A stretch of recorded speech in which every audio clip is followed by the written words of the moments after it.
Chair Smith, the meeting is now live. You may start the meeting. You may start the meeting on your call. All right, thank you. Call the meeting to order. It is, gosh, what's the date? October 18th. We're for the October Board of Police Commission's meeting. As always, like to acknowledge that we are on Mi'kma'ki, the unceded ancestral land of the Mi'kmaq people, and we are all treaty people. Are there any community announcements from members?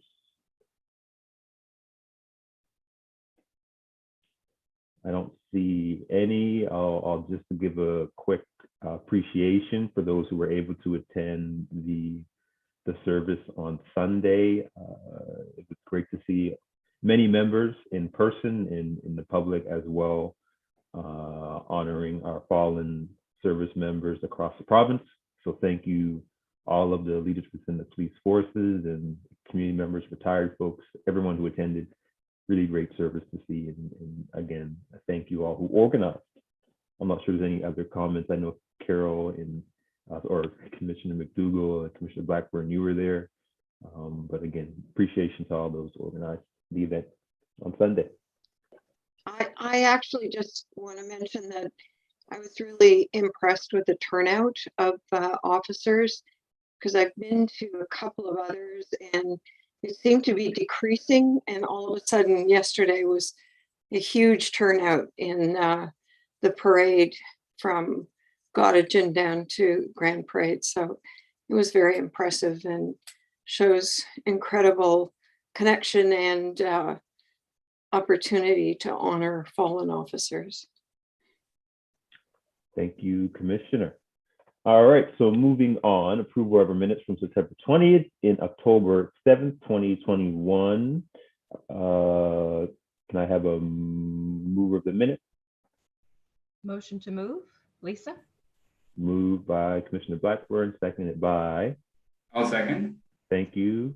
Mr. Critchley, are there any comments on the minutes at all? Nope, seeing none, I'll ask for the that we approve the minutes. All those in favor say aye. Raise your hand. Aye. Opposed say nay. We have minutes. Approve of order of business, approve of additions and deletions. I believe we do have one addition from clerks.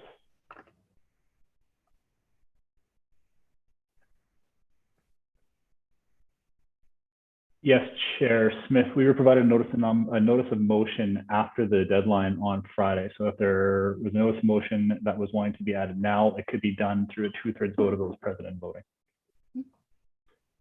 All right, and this is from Commissioner Critchley. So would you like to do 2/3 vote to add that to the agenda? Yeah, if you don't mind, I do apologize for the delay in sending in the notice. Not a problem. And I think that's also part of the process that we didn't really outline the process of submitting motions and whatnot. So I think we'll just do it better to make sure commissioners know how to do that process. So I'll call for the question to add in the motion. I'm just going to read, give me a second here to open it. This is a notice of motion for my computer to load it here.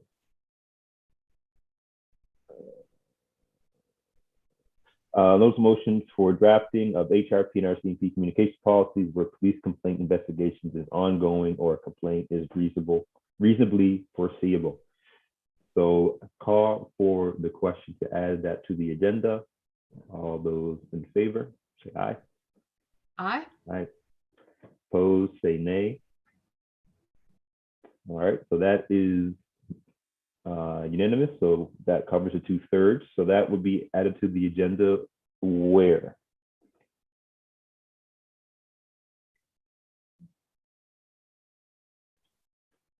Chair Smith, that could be added after, it's up to the commission. We could provide that prior to the in-camera items or after the in-camera items. It depends on what's going to be easier for the meeting.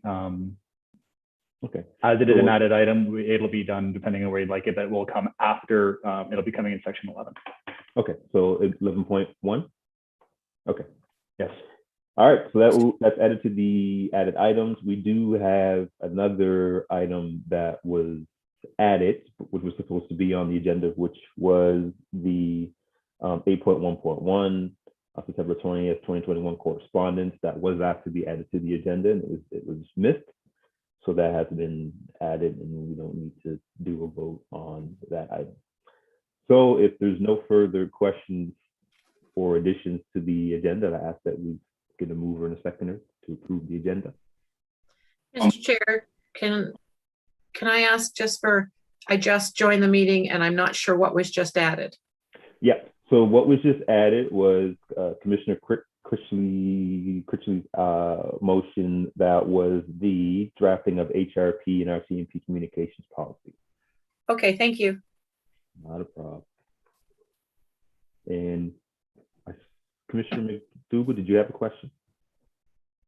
Okay, all right. So if we have I'm lost right now, sorry, one sec. We have a motion to approve the agenda. Mhm. Thank you. Moved by Commissioner McDougall, seconded by Commissioner Blackburn. All those in favor say aye. Aye. Aye. Opposed say nay. All right, we have an agenda. Business arising over the minutes. I don't believe there's any. Nope. Call for declaration of conflict of interest. Are there any conflicts of interest to declare? No. All right, so moving to 7, consideration of deferred business, which is 7.1, East Coast Prison Justice Society petition. Commissioner Critchley, I ask that you put this on the floor and then you can speak to it. Okay, do I need to do anything procedurally to put it on the floor, or is there? Yep, so read the motion that's on the agenda. Okay. And then you can then speak to it afterwards. Okay, so the motion as circulated is that the Board of Police Commissioners prepare a draft of a mandate in terms of reference for an independent civilian review of the oversight, governance, and policy aspects of the HRP's handling of the protests on August 18th, 2021, which mandate in terms of reference will be received and reviewed by the board at their November meeting. And that's seconded by? Second. Thank you, Commissioner Kent. And the floor is yours, Mr. Critchley. I see Mr. Ward has his hand up. I'd be happy to defer to. Yeah, would you like Mr. Ward to go first before you speak? I'll leave that to Mr. Ward to. He's raised his hand, so. Okay. I mean, yeah. I can speak generally and sort of outline the motion as drafted, and yeah, we'll get Harry just to speak on it and why he brought it forward, and then Marty, I'll go right to you afterwards. Is that all right, Marty? Okay, great. This motion arises from a petition that was received by the board. I believe everyone has a copy of it now. As of this very moment, the petition has 4,448 signatures. And the petition was requesting a full and independent investigation of Halifax police actions on August 18th, 2021. It outlined some concerns that were raised in relation to those actions, and then requested, as I mentioned, an independent investigation. In my motion document that was circulated, I first lay out what I understand to be the legislative authority under the Police Act for such a review. I then try to provide a few examples of instances around Canada where other municipal police boards have initiated independent reviews. And I do that mainly to illustrate that this is not a new thing. Across Canada, municipal police boards are a fairly standard feature of police governance, and the distinction between policy and operations and the powers of the board are fairly standard in every province.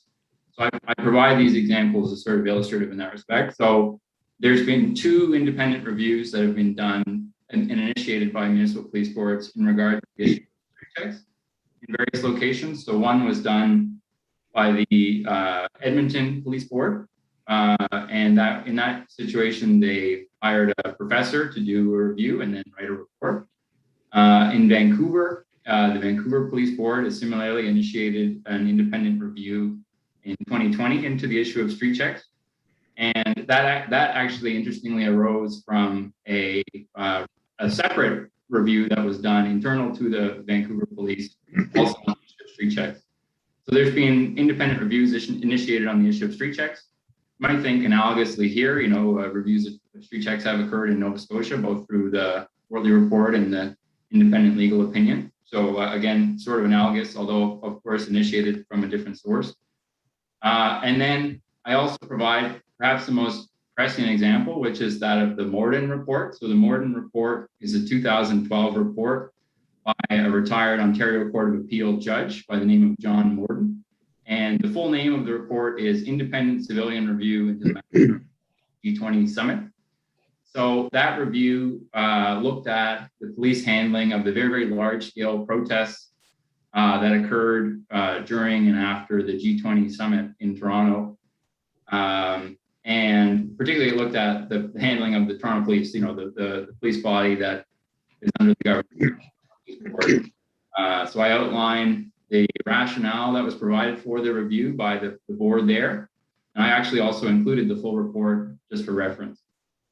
And then the sort of final thing I outline in the motion is sort of a point around the different powers and scopes of mandate for various bodies, particularly to kind of rule out the possibility of another different body conducting this investigation, right? So I know that Félix Cacquion, the head of CERT, has already said that CERT is not investigating this matter, but I think it's important to understand that under the Police Act, once an investigation is completed, unless it's referred for, you know, to be assessed as a disciplinary default, you know, under the complaint scheme, you know, the jurisdiction of the CERT is fairly limited, right? The director's role, as I understand it, is limited to determining whether a charge will be laid, right?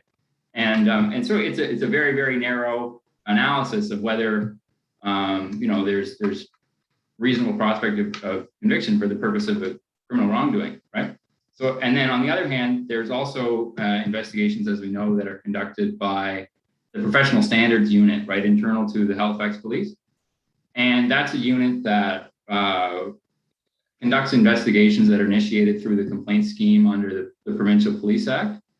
And again, the focus of those investigations is similarly quite narrow, right? So under Section 24 of the police regulations, which are the regulations pursuant to the Act, there's a list of disciplinary defaults, right? Things that are breaches of the code of conduct. And the investigation is looking to see if any or of those have occurred, right? So again, it's a fairly confined investigation. And then I kind of conclude the motion, and I'll turn it over to Marty then, by saying that in contrast to these very, very narrow mandates, the board has not only a very broad mandate, but in fact, very, very broad statutory duties, right? So not just the ability to do things, but in fact, requirements to do things. And I highlight in particular the duty under Section 55, sub 3, sub D, which says that the board shall ensure that the delivery of policing services ensure that policing services are delivered in a manner consistent with community values, needs, and expectations. I don't think there could be anything broader than those final three phrases there: community, values, needs, and expectations. And so I really kind of hang my hat a little bit on that section and saying that if there was to be a broad-based review that looked at, you know, issues around oversight, governance, planning for that day, accountability, transparency, communication, the policy structure in which things occurred, that it would be the incumbent on the board to initiate that kind of review. So that's my motion. I'll happily turn it over to Mr. Ward. If other councillors if other commissioners have any questions, I'm happy to answer those as best I can. But that's all I'll say for now. Great, thank you. Now I'll go to Mr. Ward. Thank you, Chair. there's a jurisdictional issue here with respect to the authority of the board to do this. The Police Act itself, provides a procedure for the investigation of actions by police departments generally. There is, as Commissioner Christley says, there is a process there for investigations with respect to disciplinary defaults by individual members. But in addition to that, there is a provision within the Act that allows for investigation of the actions of police generally. And that mandate is not limited in the same way that the internal disciplinary mandates are limited. In this case, my understanding is that there is already a complaint against the police that's been filed and is in the process of being it's being processed now with respect to the with respect to that complaint, and the course of that ultimately comes back to the if the complainant isn't satisfied, it ultimately comes back to the complaints commissioner, and then the complaints commissioner can either conduct another investigation himself, or alternatively refer it to the police review board, who then conduct a complete new, if I could use the word trial de novo, or hearing themselves into the matter. So what happens if even if the police complaints commissioner conducts an investigation and the complainant isn't happy with that, the complainant can have a review by the police review board, which of the entire incident. So there is a provision within the Police Act that covers this situation. And secondly, there is the only exception to that within the Police Act is Section 7 that gives the Minister of Justice has the power to order, in addition to that, an investigation if the Minister of Justice thinks that's appropriate. So there's also provision in there for the Minister of Justice to make directions to if the Minister of Justice had any concern about policing, there's also provisions in the Act for the Minister of Justice to act on that. So I guess the issue is this. There is provision in the legislation for this right now. There is a process underway to do this. So there would be concern about having a parallel process operating. A couple of other points. Well, first of all, if you look at the street checks issue, right? The Board of Police Commissioners did not order an investigation of the street checks thing. And I think Commissioner Critchley actually touched on this. That was ordered by the Human Rights Commission. Okay, it was not the board. With respect to examples in other jurisdictions, our legislation is different from many other jurisdictions. In many other jurisdictions, the police in Halifax ultimately report to council, and that differs from some of the other jurisdictions where they actually report to a separate. The police commission is separate and apart, and the police report there instead of to council, which can affect the jurisdiction. So all of this is to say that that my initial reading of the motion is that it's probably out of order. Okay, and as you know, under the rules, as chair, the chair makes the determination whether the motion, if a motion is not in order. At the same time, there are some other questions that have arisen with respect to the jurisdiction.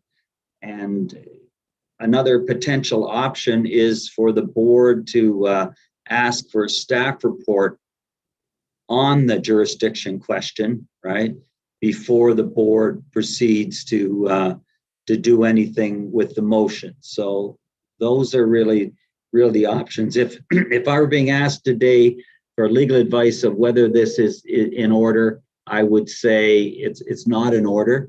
But if I were being asked, is it worth looking further into to substantiate that through report, I would say that's probably worthwhile doing. So those are my comments. Thank you, Mary. So really quickly before I go into commissioners, so we have Commissioner Blackburn, then Commissioner Kent. I should write that down so I don't get lost here. One sec.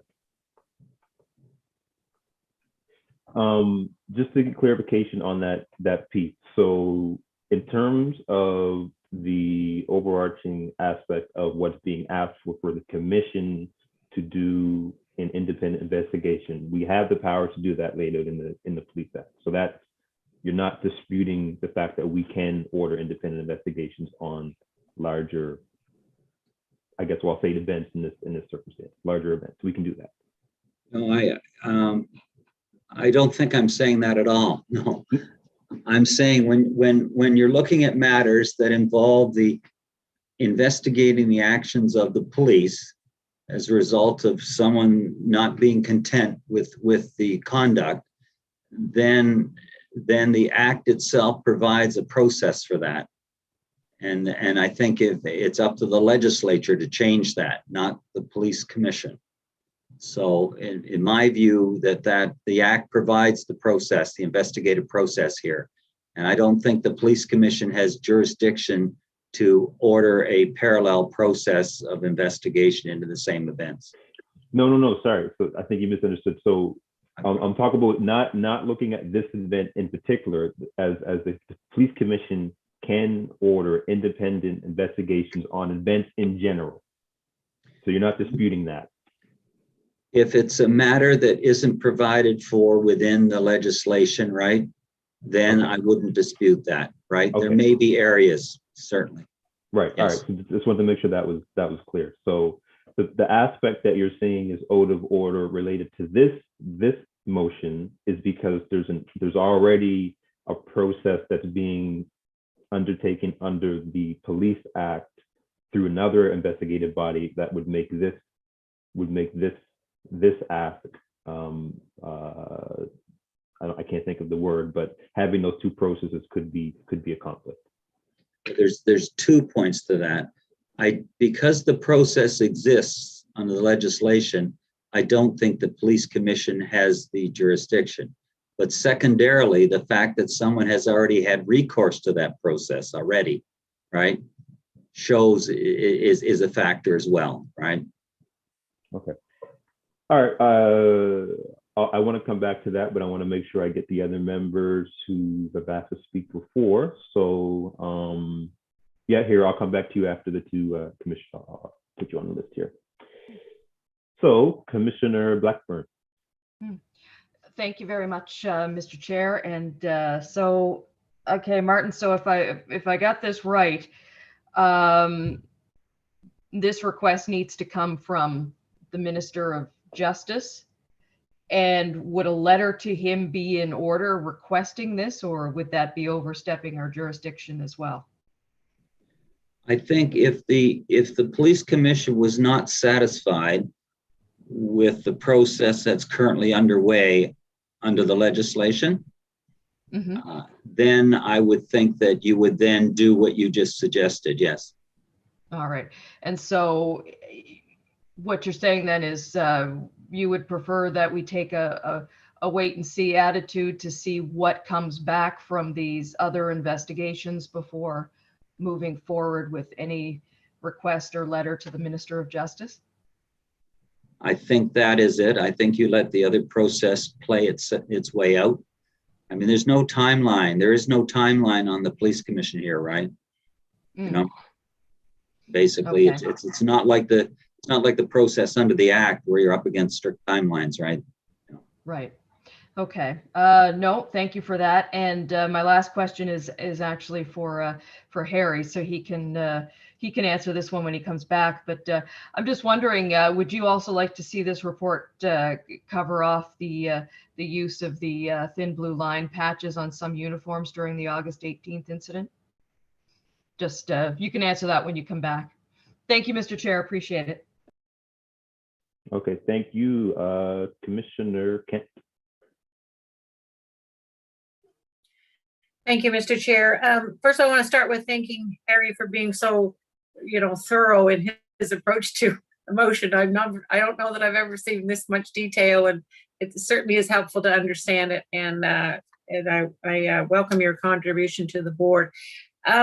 So I just want to make sure I understand this without getting myself into trouble on any of the complaint side of things. So Martin, can you confirm that the complaint that you're talking about that is under review, is that a complaint about the large parcel of the operations of that particular incident on that particular day that will be reviewed in a way that potentially could satisfy this motion? Or is that a complaint against one particular member of the police that I just need to know? So I'm thinking about, would we get to the same place without a whole lot of time going by, and then we have to come back, which I understand if that's the case, that we could land in the same place or not. Maybe we'd be dissatisfied. The second, I've got another question after that, Mr. Chair, around process. So I'll get you to answer that first, Marty. Right. Now, my understanding is that it's not against an individual officer. It's against the police generally, right? But I have not seen the complaint, but I know that Chief Kinsella has seen the complaint. And I'm wondering if he could perhaps outline what is in the complaint for the board. Chief, is that something that you'd be able to provide with us?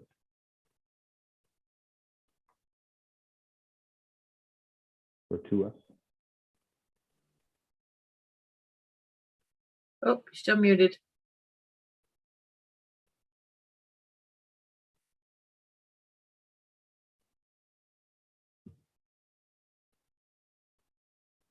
I can see him trying to unmute himself.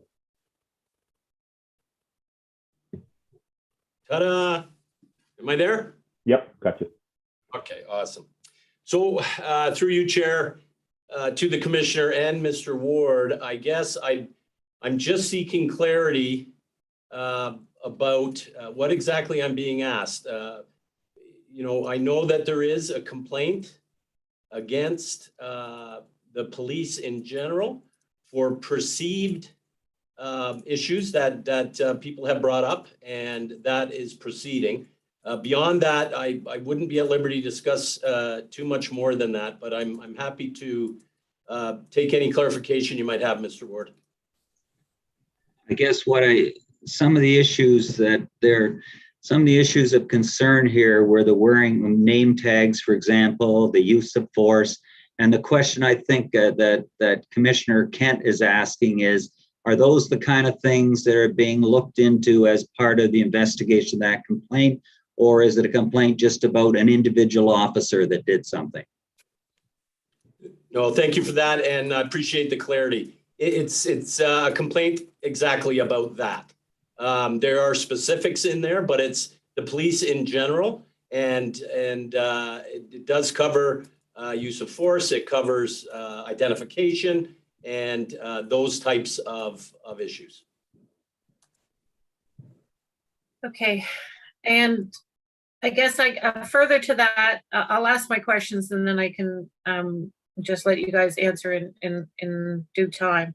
Further to that, just so we can understand as a board, what would be the processes and steps, Chief, for that to roll out, just thinking about a timeline and steps in relation to that, and when would the board have a reasonable expectation to have, and would we on the results of that review and the results of that complaint. My other question is to you, Mr. Chair, perhaps with support from staff. If this is in fact potentially ruled out of order, if it's out of order, then it dies on the table. If there's the option that Martin suggested, which is the option of a staff report, would be what is in order for Commissioner Critchley or one of us to defer his motion. It leaves it on the table, but defers to a later date, so it can potentially come back after we get the staff report.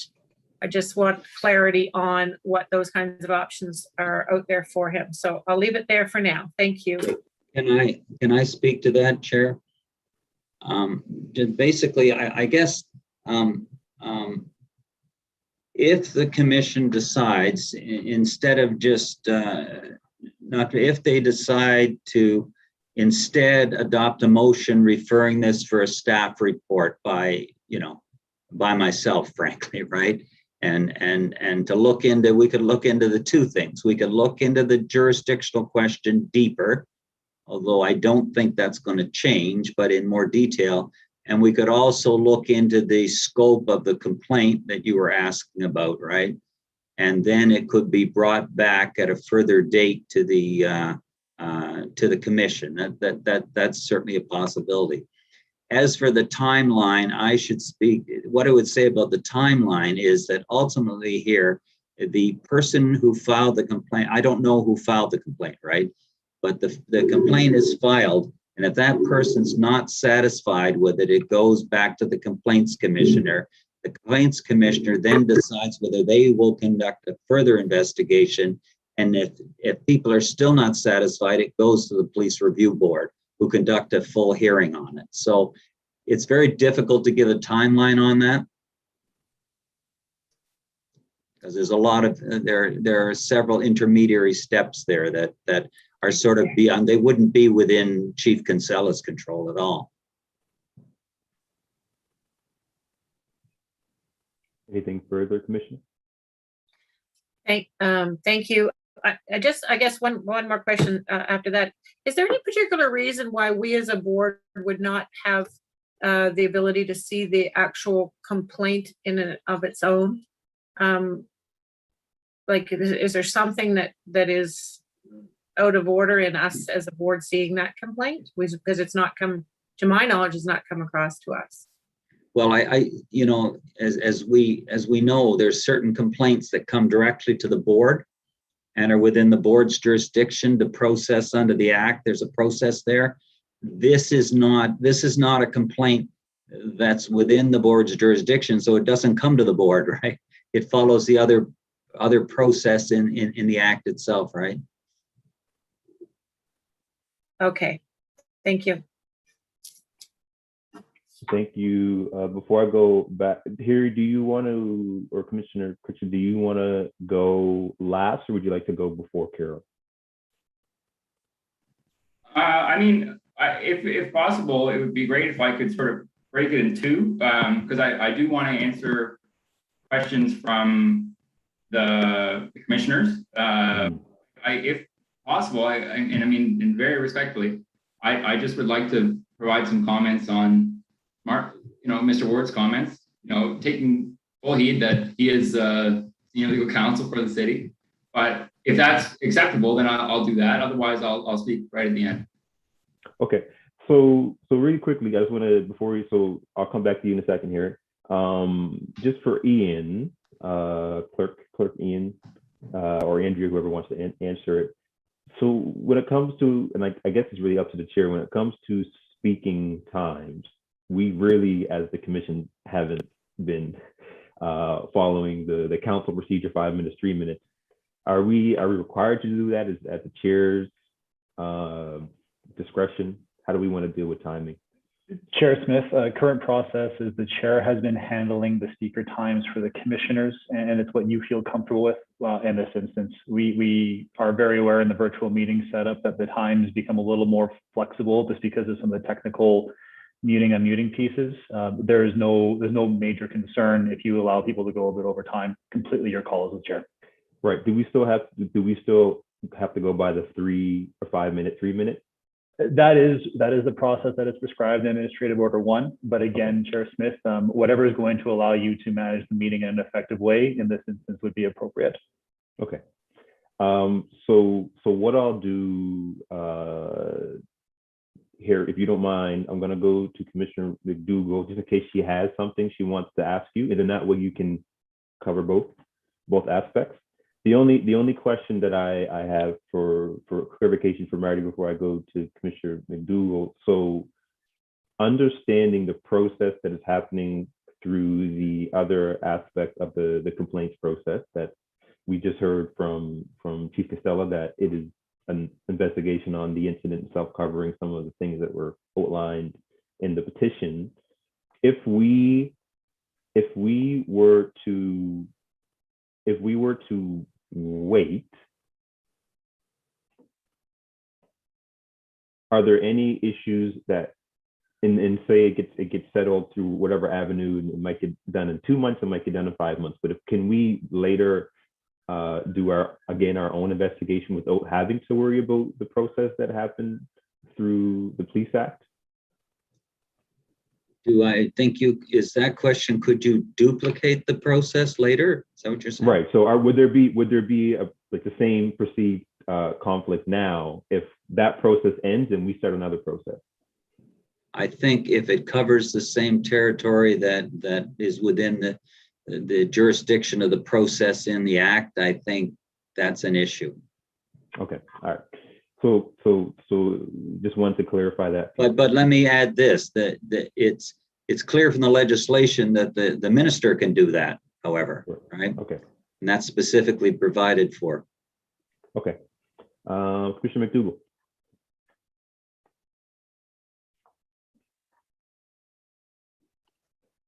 Thank you.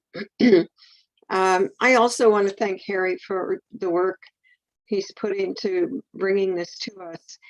And the one thing that I'm constantly, I guess, concerned or don't really have a definition for, and it's brought up in this motion.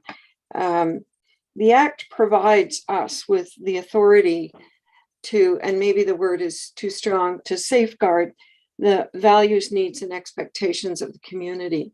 And I just kind of think of those words constantly when something happens that, kind of is opposition to what might be needs, values, expectations.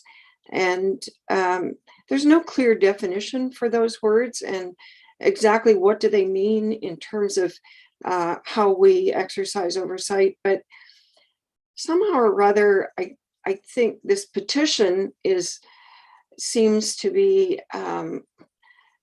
constructed, coming together to ask us to look at things that happened that day because of the needs, values, and expectations of the community. And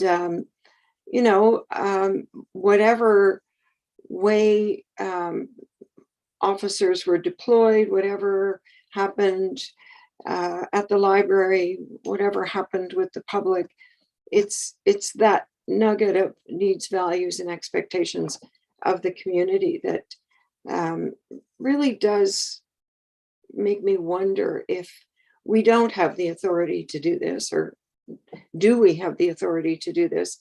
And I think the other part of that is that we are the conduit with the community. So that too has never really been defined, but in my own understanding, it means that we explain things to the community. We take information to the community.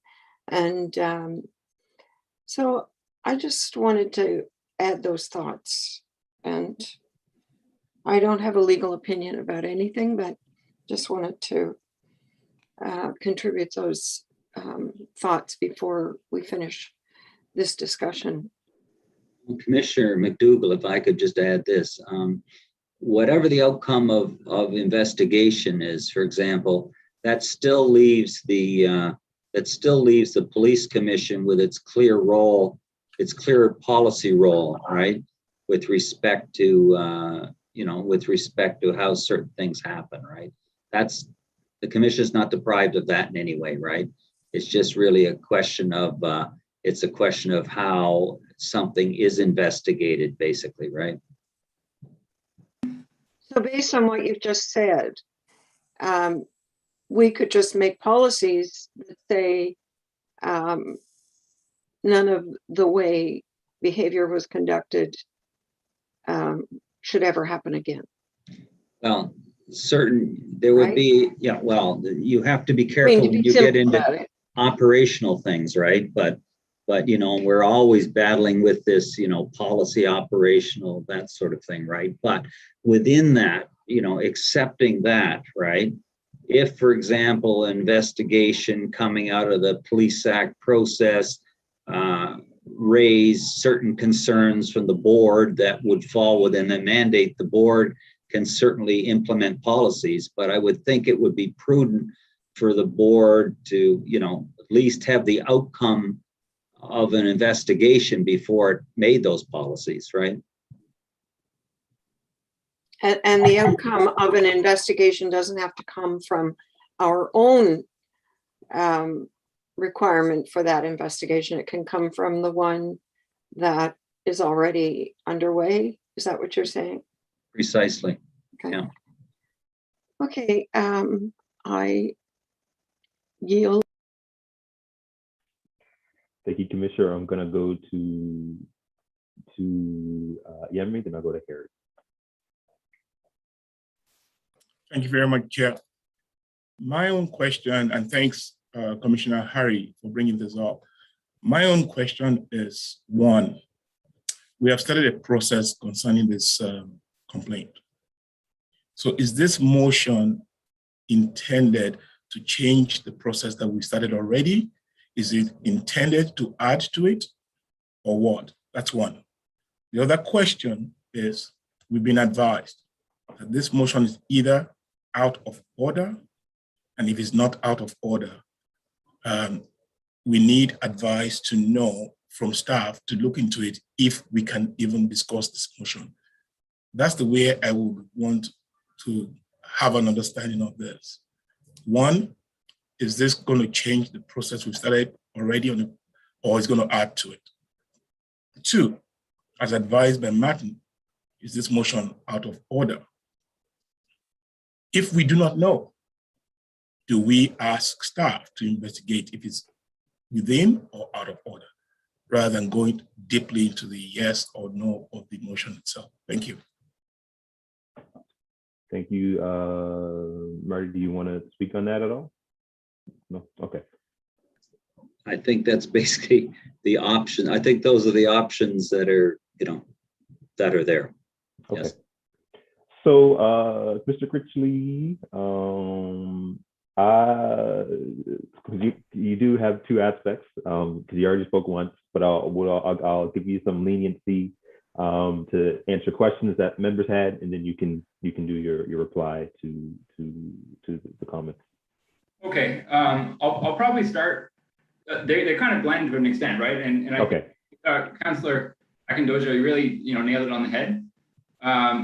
I do apologize that there was confusion on my part in the phrasing of the motion, right? And so, as you'll see, the subject line of the motion reads, for an independent civilian review of the oversight, governance, and policy aspects of the handling of the protest.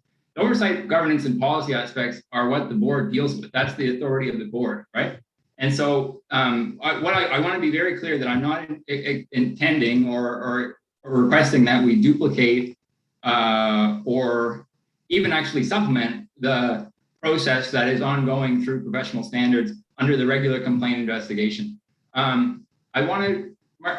Mr. Ward made sort of three concerns, or I wouldn't say objections, but three issues that he raised, and I want to, as respectfully as I can, try and address them, and then also discuss this issue around the parallel process through the Police Complaints Commission. Through the complaint scheme. So the first is the issue of jurisdiction. And what I want to say is that Mr. Ward pointed out that under the Act, you are permitted to make complaints against the police generally, right? And what I would say is that this is not unique to Nova Scotia. So in Ontario, there is what's called a service and policy complaint, which you make against the police generally. And in BC, they also have what are called service and policy complaints. And in both those jurisdictions, independent reviews have occurred, right? That have been initiated by police boards that have looked at the conduct of officers within the scope of the board's authority. And I keep coming back to that point. This is sort of governance, oversight, and policy. So in terms of jurisdictional questions, I wonder about the extent to which, on account of this feature of the Nova Scotia Police Act, the fact of being able to make complaints against the police generally, that really undermines that where that's present in many other places. The second is this issue around parallel process. And I also wonder about that to an extent, and again, very respectfully as I can, just especially if you look at the Morton Report, right? So the Morton Report looked at the police handling of the G20 protest. The G20 protest was subject of investigation by internal police complaints, the OIRPD, the Morton Report. It was subject of a class action lawsuit, and the SIU, or the Ontario version of CERT, right? So in that situation, there were a variety of parallel processes that did occur in tandem. And I think that comes back to, again, linking to this point about policy, oversight, and governance. A review that would be initiated by the board wouldn't be looking to make findings of criminal wrongdoing, civil liability, or disciplinary default, right? What it would be looking to do would be making recommendations to aid the board, right? To, for lack of better words, get to what Carol was talking about, ensure that we can exercise our authority effectively to the best of our ability and within the limits of our jurisdiction. So that meaning not addressing operational matters, ensure that incidents like this don't happen in the future, right? So that's the issue around parallel process. The final point was around differences in legislation as they relate to the reporting relationship. And Mr. Ward rightly pointed out that the police report to the city council. I'm not sure, and I'm happy for him to elaborate about to what extent, if at all, that reporting relationship has a bearing on the authority of the board. I would think that those are different questions. And then finally, he made some points about the fact that there is a complaint that's ongoing investigation by professional standards into the actions of the police generally. And I have a couple concerns about that. So the first is that whoever filed that complaint, the complaint is between that individual person and Halifax Regional Police, right? It's not, the board is not a party to that complaint, right? So there's no guarantee, you know, unless the person is very generous, right, that we'll get a copy of that report. That's my understanding, right? So in this, and I see Marty shaking his head, so I'm probably wrong there, but it's a different process nonetheless, right? The parties to it are different, right? It's not initiated by the board. It's not independent in the way that the petition requests. You know, it's conducted in terms of professional standards. And one thing I will say, and Mr. Ward very rightly pointed this out, there is a tremendous amount of variability in terms of how long these things take, right? So I know, for example, that there are matters that are scheduled for the police review board for next year that were based on complaints that were filed in 2017. So, I mean, this could be a multi-year process, right, before it goes to a police review board. And I mean, one thing I will say is that it is true that this scheme exists, right, to address concerns about the police. Generally, to the best of my understanding, I don't, and Marty can correct me, I don't think there's ever been an instance where the police review board has been asked to hold a hearing on the police generally. I think one upcoming, maybe next year there will be. So that's a concern that I have, that's actually not a process that has occurred many times in the past. And it's complaint driven, right? As Mr. Ward mentioned, right? That whoever this individual is would have to follow it through several years and then eventually get legal counsel to represent them at a police review board hearing, right? So those are my 4 comments, again, as respectfully as I can. And I just want to maybe to address sort of one of the points that was raised by Commissioner Blackburn, which was, well, what would be covered in this? And I really want to just read to you briefly from the terms of reference for the Morton Report to sort of illustrate what are the subject matters, right? So 6A, did the Toronto Police have procedures in place prior to the G20 for dealing with crowd control at mass demonstrations? And if so, what were they and what steps were taken to monitor compliance? And then there's also huge numbers of things that were covered in this relating to in the build up to the G20 summit, the extent to which there was adequate communication and direction between the police board and the chief of police, right? So a major finding of the Morton Report was that the police board wasn't sufficiently involved, despite its statutory duties, in the planning for this event. And if they had been involved, they could have resolved many of the issues ahead of time, because they could have provided direction, right? And so that is not going to be covered. That kind of to what extent, if at all, was the board, the police board, in its statutory duties involved in the planning for the incidents that occurred on August 18th? You know, what communications occurred prior? And it also won't cover anything that happened after, right? So it might be pressing upon an independent review, if we were to do one, to look at, well, what was the subsequent communication that occurred as a result of August 18th? And was the policy and procedural framework in place sufficient to ensure that our statutory duties as a board were being met, right? So I do apologize. I will say it is, it's very different, right, than something that the board has initiated in the past. And that's where I tried to really do my homework as much as I could. But I will say that the terms of reference document included as Appendix A in the Morton Report is illustrative of the sorts of things that, in my understanding, could be the subject of an independent review initiated by the board that would still work within the scope of the board's authority. It would neither duplicate nor impede in any way on other parallel processes that are ongoing.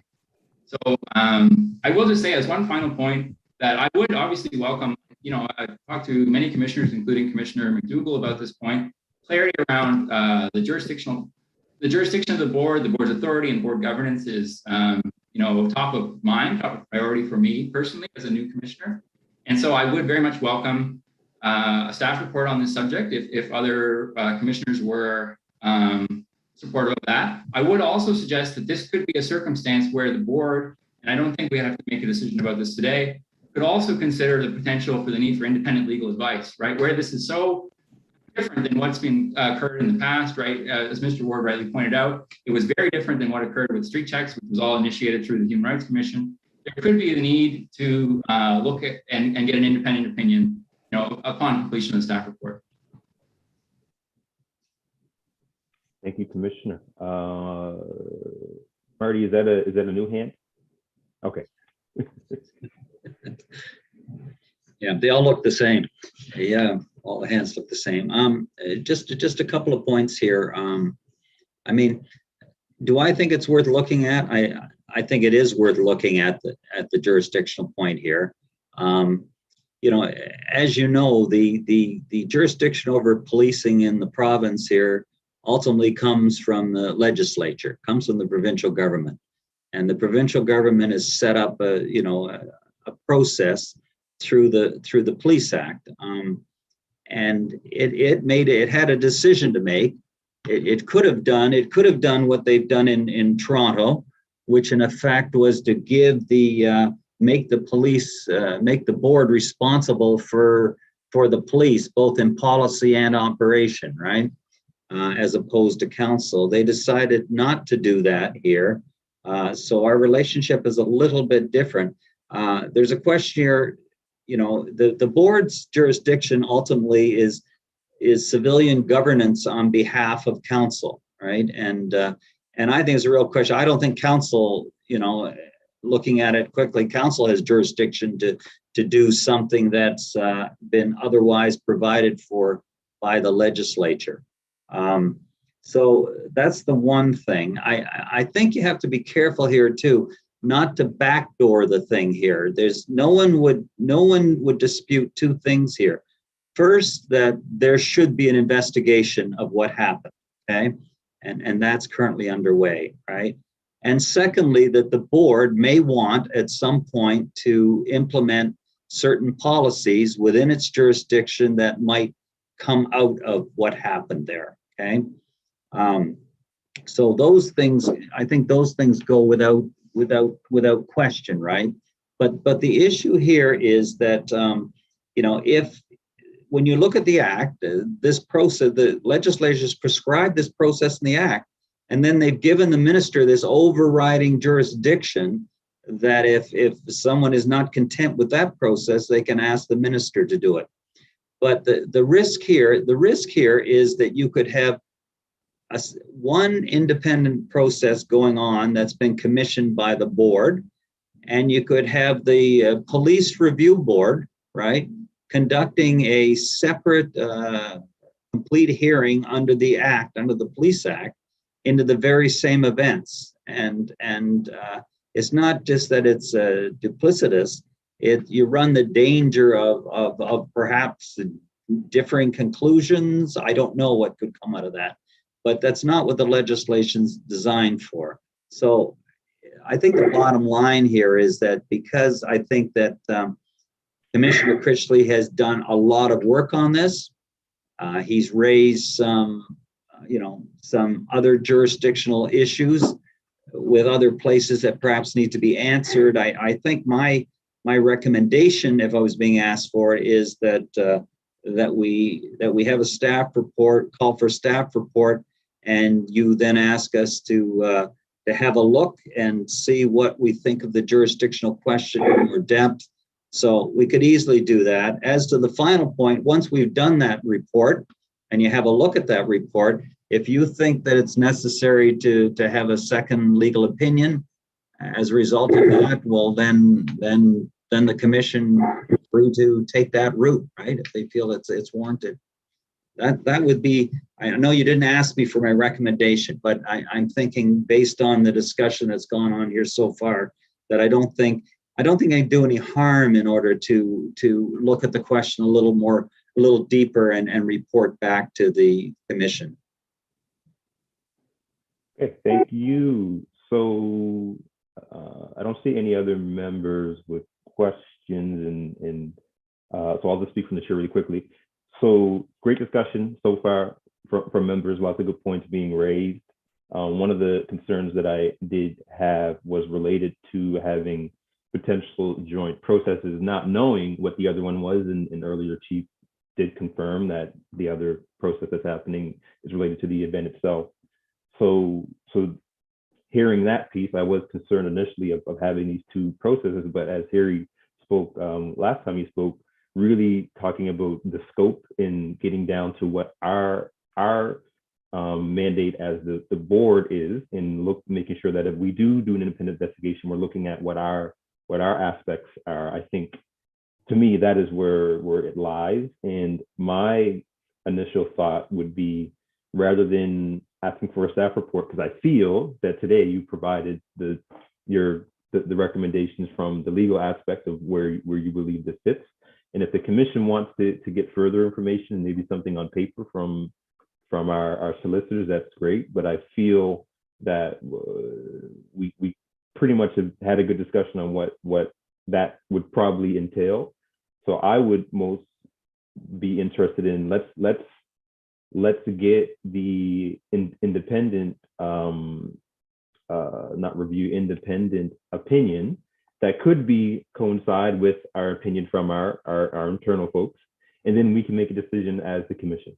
Because I personally feel that if we are looking at the scope of what we are mandated to do, I think we could ask for the investigation today, but at the same time, I want to make sure that we cover all our bases. So I would, and I don't know if we need to change we actually probably do need to change the motion.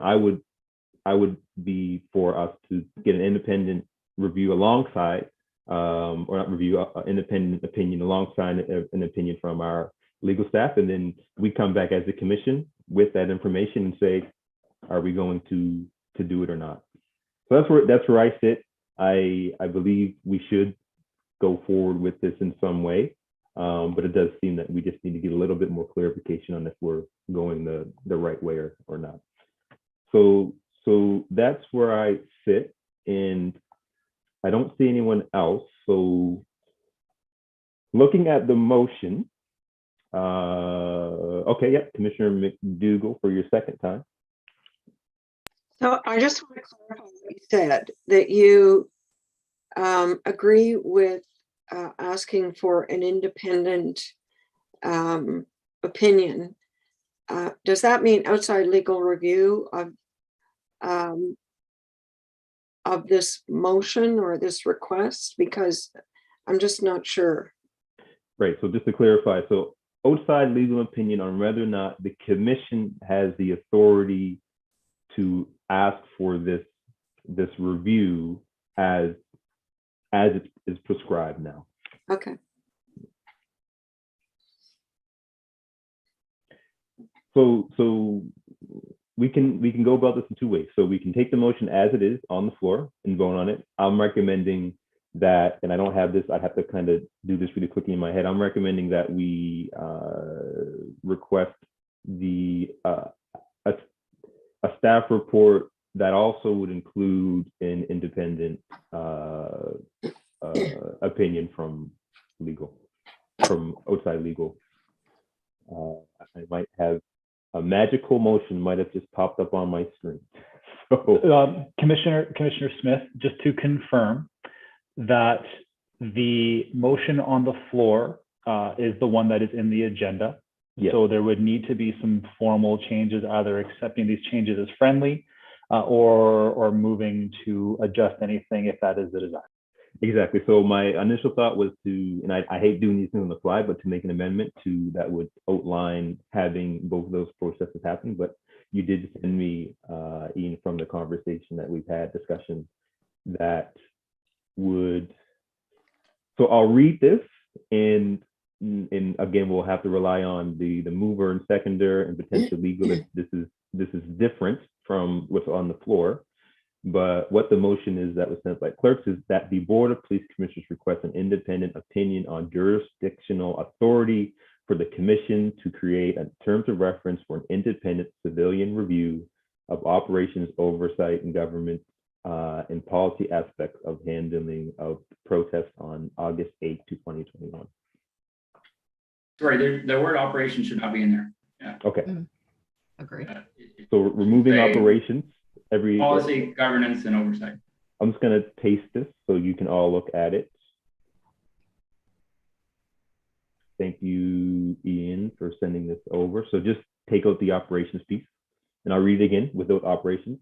That the Board of Police Commissioners request an independent opinion on the jurisdictional authority for the commission to create a terms of reference for an independent civilians review of the oversight, governance, and policy aspects of the handling of the protest on August 18th, 2021. Question. I have a question. Sure. Before I go to you now, this is. Oh, I have the wrong motion up. I just want to make sure that we deal with the motion on the floor. Okay, so this could be seen as a friendly because it doesn't go against what you've asked earlier. So I'll wait before I go to that place. I'll ask Commissioner Kent to speak first. Yeah, it's around clarification, Mr. Chair, on, and perhaps Ian, you can offer this, or Marty. Would this be considered an amendment which is adding a first layer to Commissioner Critchley's motion, or would this be a separate motion entirely? Because it kind of is one proceeding giving us a sense of whether or not we should come forward with the second one. So to me, it's not, I don't know that it's more significant than just friendly amendment, or could they be somehow combined together? That I don't know. I would like some clarity on that. Well, subject what Ian says, it may be what you want to do is add this to it, in the sense you may want to defer Commissioner Critchley's motion pending this, right? Pending the receipt of this independent opinion or whatever, right? I think, Commissioner Kent, I think your point's well taken. The motion was crafted in a way to try to encompass the conversation and the legal opinion that was provided today. So I would agree with that comment from Marty, as it could be an initial step prior to this. That was the intention, and purely just based on the conversation. And just in further to that, would we need the motion? So would this be added in the front of Commissioner Critchley's, I don't know if I'm saying that right, Critchley, motion, or would this replace Commissioner Critchley's motion? I think you could amend, you could probably I think you could add a deferral motion together with this, and that probably, subject to what Commissioner Critchley says, would probably amount to a friendly amendment, I think. Okay, as the seconder, I'll just say it now, I'm open to that. I just want us to find a way that we get there. And I'm happy to be part of what I think where we're going with this. Although this may be the chair's motion. So. I'll go to the mover before I speak on that, see how the mover feels. Mr. Critchley. I would understand that to be a friendly amendment. So then, in that case, would this motion then read, the first aspect that the Board of Police Commissioners request an independent opinion? I'm not going to read the whole thing, but would it first be that piece, and then the second piece would be drafting a mandate in terms of reference? Okay. I think what you want to do is put this first, and then secondly, add to that, pending the receipt of this opinion, right? The board defers the balance of the motion, something to that effect. Okay. So pending receipt of this opinion, the board will then decide on drafting of a mandate in terms of referencing an independent civilian review, something along those lines. I think that, sorry. Ian, can you try to work your magic and find us? I'm working on it as we speak. Yeah, so I don't want to put pressure on him. Could we leave this here and then come back, or should we just maybe take a bio break and let Ian work on that, Mr. Chair? Depends how fast his fingers will move and if he wants that. Ian, I think what you want to do is have a further paragraph here to defer, right? So I posted a motion in the chat. It would just be removing the last section of the November board meeting, but basically it's the motion that was provided by Chair Smith, and that the following motion be deferred until the opinion is received, followed by Commissioner Critchley's motion is probably the easiest way of doing it at the moment. Yeah. Marty, if you agree with that. Yeah, I do. And I'm looking at the motion that's been pasted, and I'll read it in a moment. It looks good to me. I just want to make sure that the movers and the seconders, I'll read it while you take a look at it, and then you can tell me if that works for you, just for the public. That the Board of Police Commissioners request an independent opinion on the jurisdictional authority for the commission to create a terms of reference for an independent civilian review of the oversight, governance, and policy aspects of the handling of protests on August 18, 2021, and the following motion be deferred until the opinion received. That the Board of Police Commissioners prepare a draft of the mandate in terms of reference for an independent civilian review of the oversight, governance, and policy aspects of the HRP's handling of the protests on August 18, 2021, which mandates in terms of reference will be received and reviewed by the board at their November meeting. So that should just be changed at a future meeting rather than November meeting.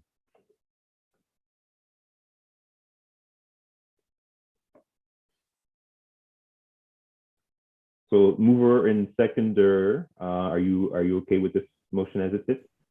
Yeah, I am, yeah. Okay, thank you, and thumbs up. All right, so we have this is considered an amended motion, I'm assuming. Chair Smith, could I ask one point of clarification on the motion itself? Yes. The first part of the motion, that the Board of Police Commissioners request an independent opinion, is that aligned with a staff report, or is it just the opinion? Legal opinion. We should actually put that independent legal opinion. And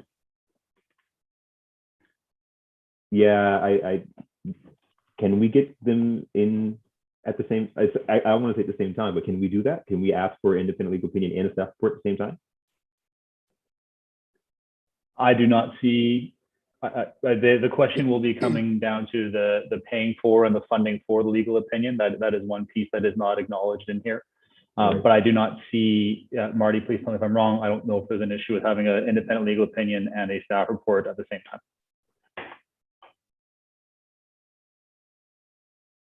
Can't hear you, Marty. You're muted, Marty. I see him shake his head no, so I'm assuming Sorry. no.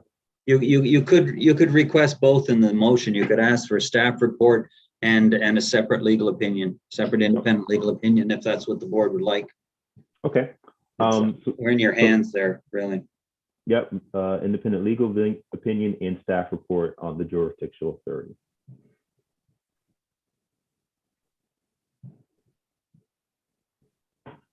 So the only thing that was changed, just for commissioners and everyone that's following along at home, that the Board of Police Commissioners request an independent legal opinion and staff report on the jurisdictional authority. The rest of the motion is still the same. Or, sorry, Chair Smith, I note that the word, or no, that's my mistake. I mistook oversight for operations. All right, so the only aspect that would be, as mentioned by our clerks, is the funding of this, but this is something that we'll just have to work out. I don't think it needs to be put in the motion. That would just be assumed that we are gonna have to figure out the funding piece, right?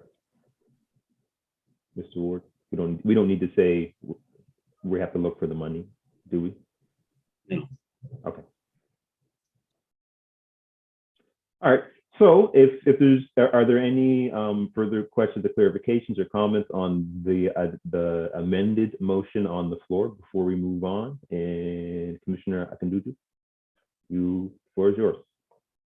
So it has nothing to do with the motion, but in terms of planning, I have planned 2 hours for this meeting because I have other meetings. It's always good for us to get into meetings and know how long it's going to take. So I do not want to be in default in terms of not quorum and whatever. So I just wanted to bring that to your notice. Thank you. So will you be leaving at 2? At 3. Okay, at 3. All right. If he ever gets to 3, yes. Okay. All right. Thank you. We'll just make note of that. So I don't see anyone else on the motion, so I call for the question on the amended motion. All those in favor say aye. Aye. Opposed say nay. Now, do I have to vote on the main motion, the amended main motion, or I'm kind of lost in the process right now? Chair Smith? Didn't we consider it a friendly amendment in the You're end? right, exactly. So I think we're done. Thank you very much.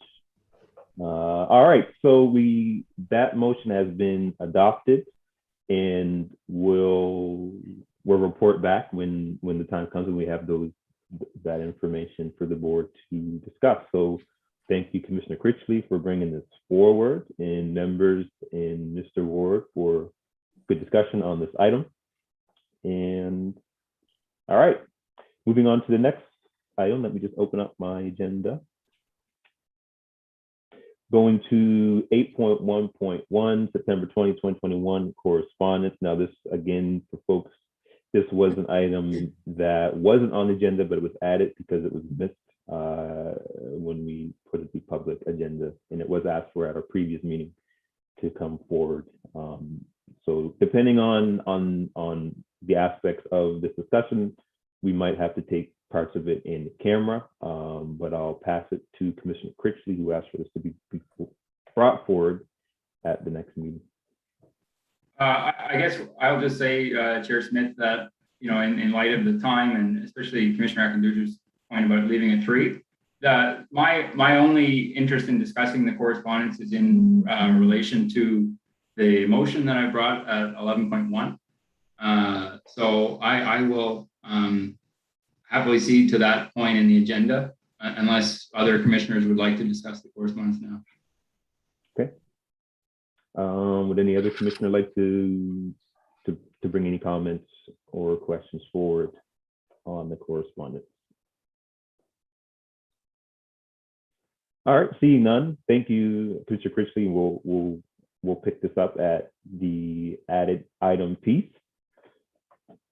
All right, so moving on to petitions. We have no petitions. 8.3 presentations, we have no presentations. 9 information items brought forward, we have none. Moving on to reports, discussions, 10.1.1. HR Morton Report recommendations, discussion regarding future reporting. So I'll start it off and then we can go to commission. So this is really for us as a commission to decide how we want to further handle the reporting for the report recommendations. So as we had at our last meeting, we had a 2-year update, which had the details from both HRP and Rcmp related to their completion or ongoing work related to the recommendations of the report. We also know the DOJ has aspects of it that's ongoing. And what we've seen since we started to get reporting on the Wortley report is many times we are getting the same information from the chiefs because a lot of the work is ongoing. And sometimes there might be newer things to report, but most times it was the same. So the question is, as the commission, do we want to continue having updates on the recommendations as the standing agenda item, or do we want to have updates when significant changes or significant, I guess I'll use milestones, quotations, have happened related to the report, or do we want to do something where it's like a quarterly or a biannual or whatever it might be reporting of the Wortley report? Because as we saw early on, there was a lot of things that were changing related to it, the Wortley report, and we're seeing some of the ongoing work. So really for the commission, how do you want to move forward with getting information related to the Wortley report? So yeah, I'm going to open the floor to commissioners to provide some comments. And Commissioner Blackburn, Commissioner Kent, and then Commissioner Pritchett. All right, thank you very much. Thank you very much, Mr. Chair. No, I'll just be brief. I think we are at the stage now where we could probably move to a quarterly reporting. You know, a lot of the sort of early days of going through this and checking, we've definitely ticked a lot of the recommendations off, and it's now mostly the long-term recommendations that we're working on. And I think we're at the stage now where probably a quarterly would work. Okay. Thank you. Thank you, Commissioner Kent. Thank you, Mr. Chair. Yeah, whoops. Thank you, Mr. Chair. I echo Commissioner Blackburn's comments. I think that still, critically important that we continue to get regular updates. Quarterly would be the next step that I would make suggestions on. Obviously, we would trust our chiefs, both Rcmp and HRP chiefs, if there's something significant that comes along that they think that the board should be aware of, then I would encourage them to come forward with an update earlier. But quarterly, I think, is enough for the regular updates for now. If we find that that's not helpful, we can always revisit this. But that's where I'm at. Thank you. Thank you, Commissioner Pritchett. Thank you, Mr. Chair. I would respectfully disagree with Commissioners Blackburn and Ken, and perhaps it's owing to my only being on the board for a short period of time.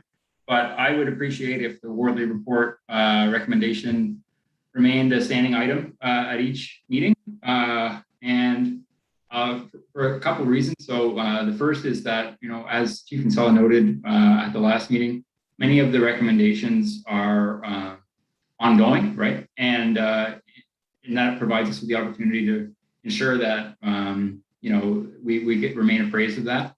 I would also note, and I am happy to be corrected if I'm wrong, that I'm here looking at a CBC article from 21st of September, so after our meeting, which notes that 14 of 29 recommendations are completed, and obviously many of the outstanding ones are more long-term or require more collaboration with the province.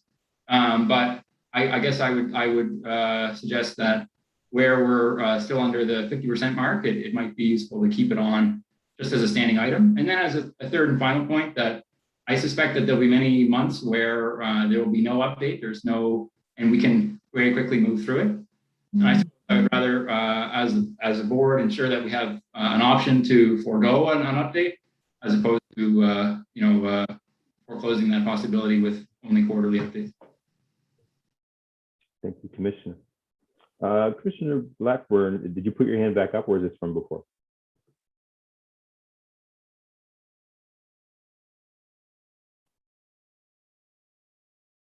Okay, I'll assume that that's from earlier.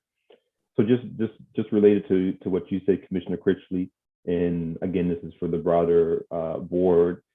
And one of the concerns that we had and why we're bringing this forward for discussion is if we have the chief or the chiefs reporting to us that there's nothing to report, no changes, does that create an issue to the public that the work isn't ongoing, even though, as we talked, we're at a point where allow them a long term.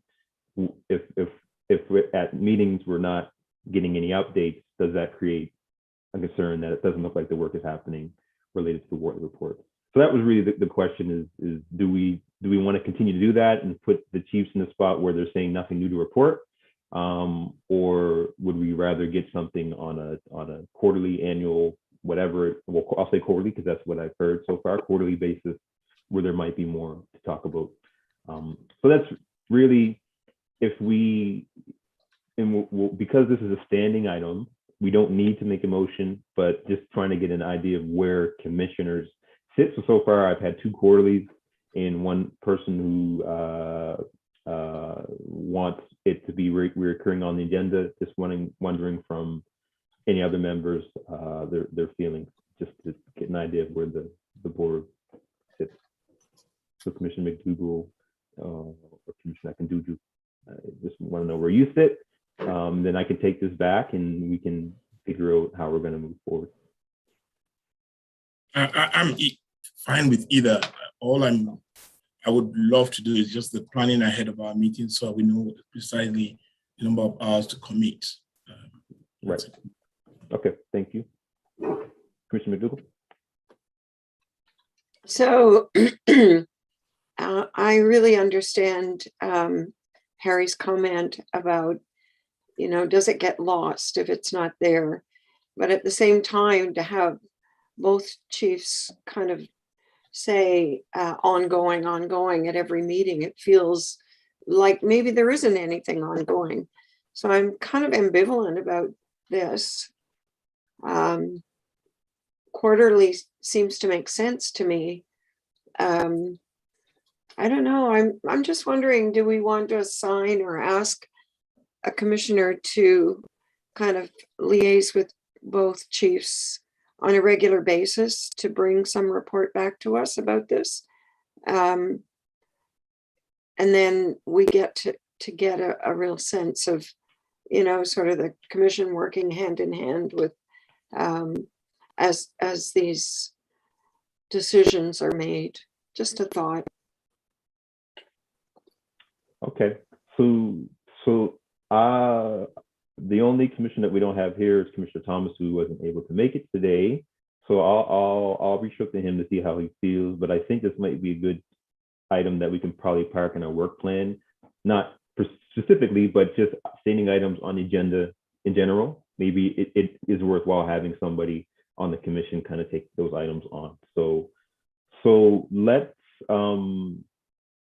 because the majority said quarterly, we're not going to, well, I'll say quarterly for now, depending on where discussions goes, but it seems that the majority of the commission is interested in quarterly. But again, I want to make sure that we have a discussion about this as we move forward. Other than that, I'm just wondering, since we're here, if there's anything either chiefs would like to say related to the report recommendation.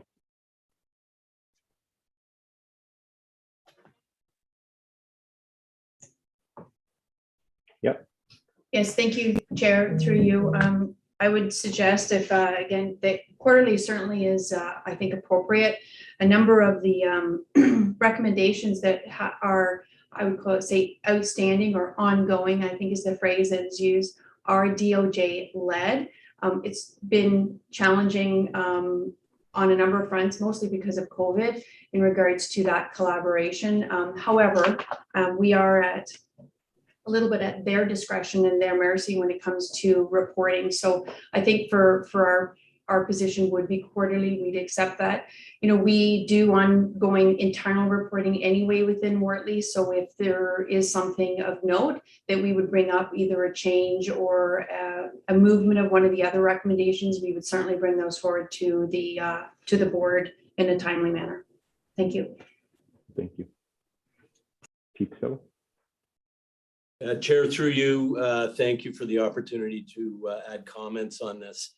So I'm in agreement with quarterly, and as mentioned by a couple of the commissioners, you can reassess and come back. And to the point of Chief Superintendent Gray, we would certainly bring anything breaking, as it were, forward as well.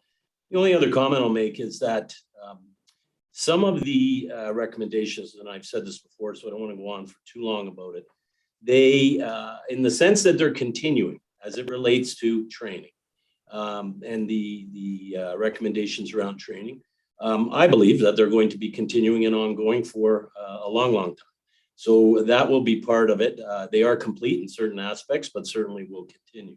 The other one that will be continuing for a long, long time is community outreach, community trust building, and anything that relates to those recommendations. And certainly there are collaborative recommendations that need to be worked on between HRP, Rcmp, certainly the Department of Justice, and in some cases the Human Rights Commission. So that collaborative approach is continuing, but it takes a lot of people at the table to come on, get those discussions going and those recommendations going. And I know the committee that is co-chaired by Kimberly Franklin of the Human Rights Commission and Deputy Chief Don McLean here at HRP is doing their work and continuing, along with many others from the community and from the law enforcement community that are contributing and meeting and bringing items forward. So we look forward to that, and we will certainly keep the board updated, but we would agree with quarterly at this point if that is the will of the board. Thank you. Thank you, Commissioner Critchley. I will, just for clarification, Chair Smith, say that I'm not opposed to quarterly. Obviously, I don't want to put either the chief or the chief superintendent in a position. I understand that valid concern about, if you report something as being ongoing over and over again, then does that negatively influence public perceptions? I think that's very right of the chief to recognize that those are long-standing, like things that will take a very, very long time, and things that will go on for a long time. I wonder whether if we are moving to a quarterly update, whether we could also request periodic, and I'm not sure whether quarterly would be appropriate, or at least biannually, updates from the Department of Justice as well. I again, just thinking about that point where many of the recommendations that are within the power of the HRP and RCMP are the police are doing great work and they're ongoing, but many of the ones outstanding, as Chief Superintendent Gray rightly pointed out, are provincial led. So it might be valuable for the board in terms of fulfilling our own responsibilities to have some updates periodically from the provincial government. Thank you, and that's a point that I'll take back whenever I next engage with them to see what's the possibility of making sure we have that continued communication on that work. So that's a good point, and made a note of it, and I'll make sure that I bring it up. So, all right, that's a good discussion. We'll say quarterly for now, but we'll have a little bit more discussion on how to make sure that it doesn't get lost in the shuffle. Which I don't think it will, but we, again, got to do our due diligence on that. All right, so moving forward, on our next item, which is 10.1.2, Victim Services, presentations from Halifax Regional Police and Royal Canadian Mounted Police. And I believe there are presentations for both. Yes, there are. So who do we have from the HRP that will be presenting on this item? So through you, Chair, I have with me today Inspector Carolyn Nichols, and I would just invite her up to join me at the table, and we'll jointly present. And just by way of introduction, Inspector Nichols will present on our victim services today. She most recently oversaw the Victim Services Unit, and additionally, as a patrol commander, she will be able to provide a broader operational view on how members of victim services work with our operational teams after a crime has occurred and how they support victims of crime. Additionally, we will talk about aspects of the victim services team's work, where they act as a resource, and provide links to other important supports in the community. So with that, I'll turn it over to Inspector Nichols. Thank you and Good welcome. afternoon. Thank you. Good afternoon, Commissioners. I'm happy to be here today to speak about our Victim Services Unit and the hard work we do in our unit. And hopefully by the end of the presentation, you'll have a good idea of how we work in our unit, how we work with the police officers and the community.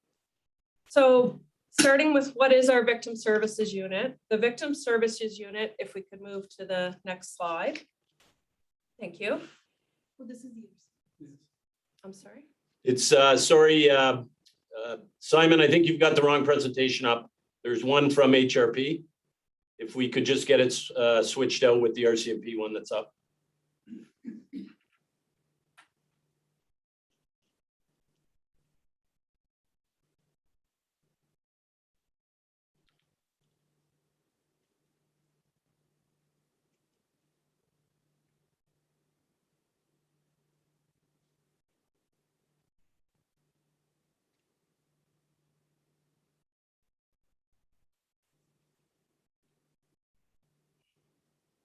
Thank you.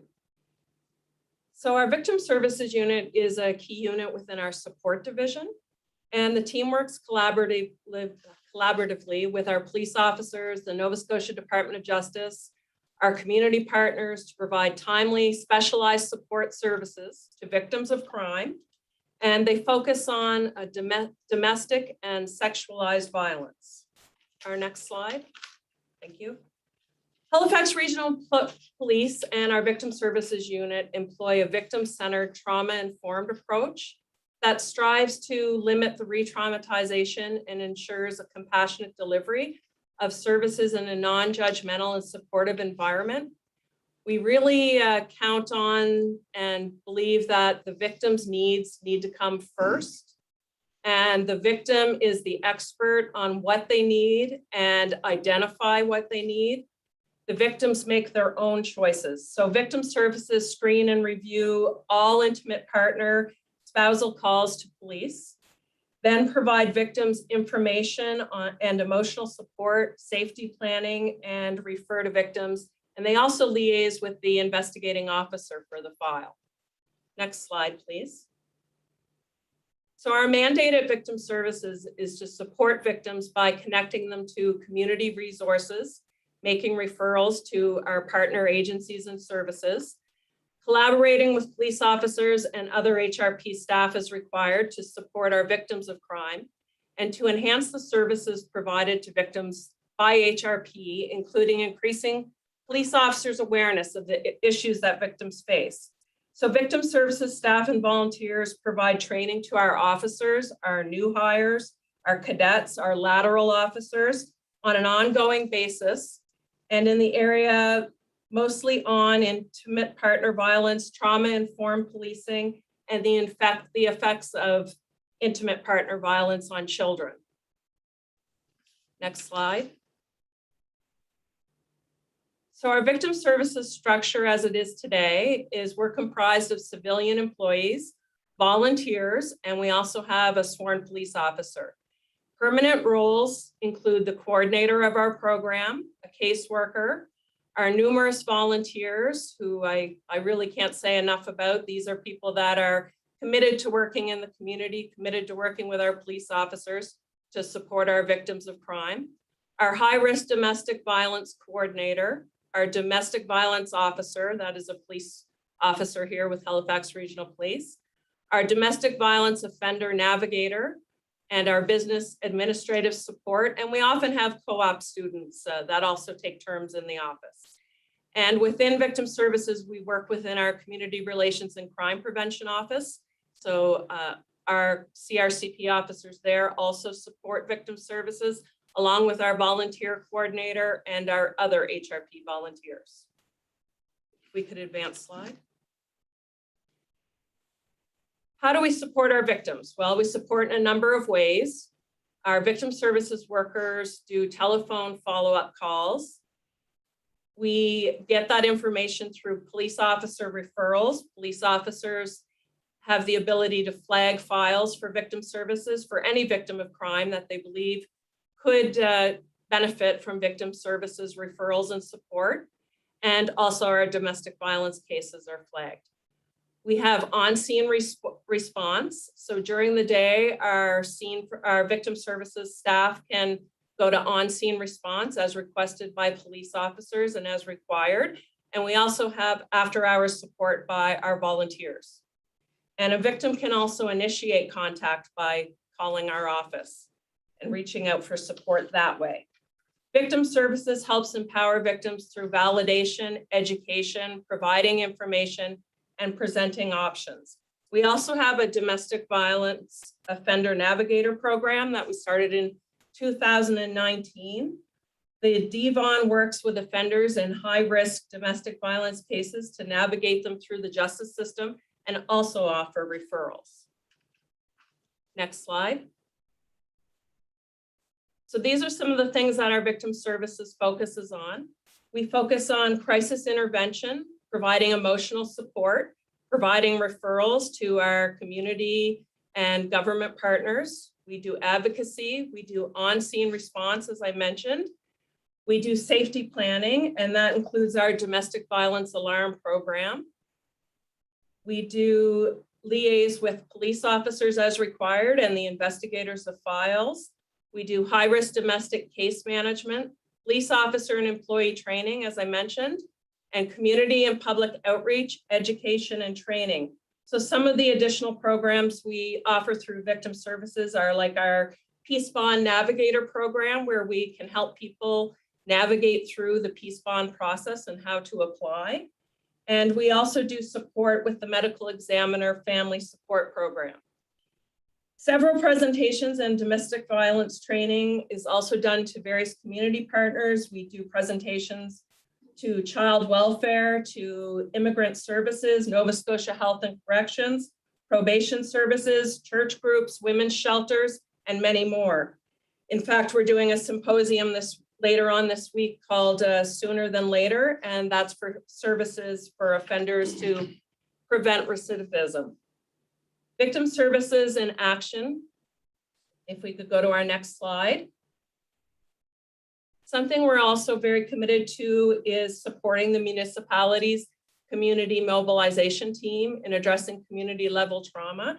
And we do that through having a member on the Community Safety Committee, which oversees the implementation of the program. We do education and training for our CMT members and municipal public safety officers and staff. We do trauma-informed community level response to any critical incidents in the community. And we provide additional guidance for individuals, families impacted by crime who reach out to the CMT members for support. Next slide. So anyone who has been a victim of crime can reach out for support. We have a phone line system that's set up that you can leave messages Monday to Friday between 8:30 to 4:30. And we also have after-hour programs and on scene by our volunteers. So they're available as well. So thank you for your time today. And I hope that gives you kind of a higher level overview of some of the programs and some of the wonderful work that's being done by our Victim Services Unit. And we're happy to take any questions from the commission.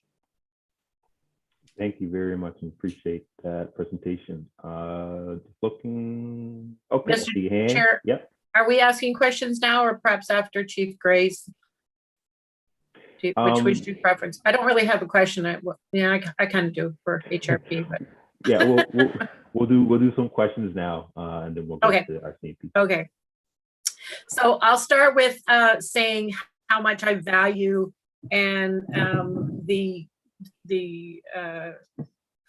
Victim Services Unit. I have worked on a number of scenarios with you folks, certainly through my work as the provincial coordinator with Transition House Association.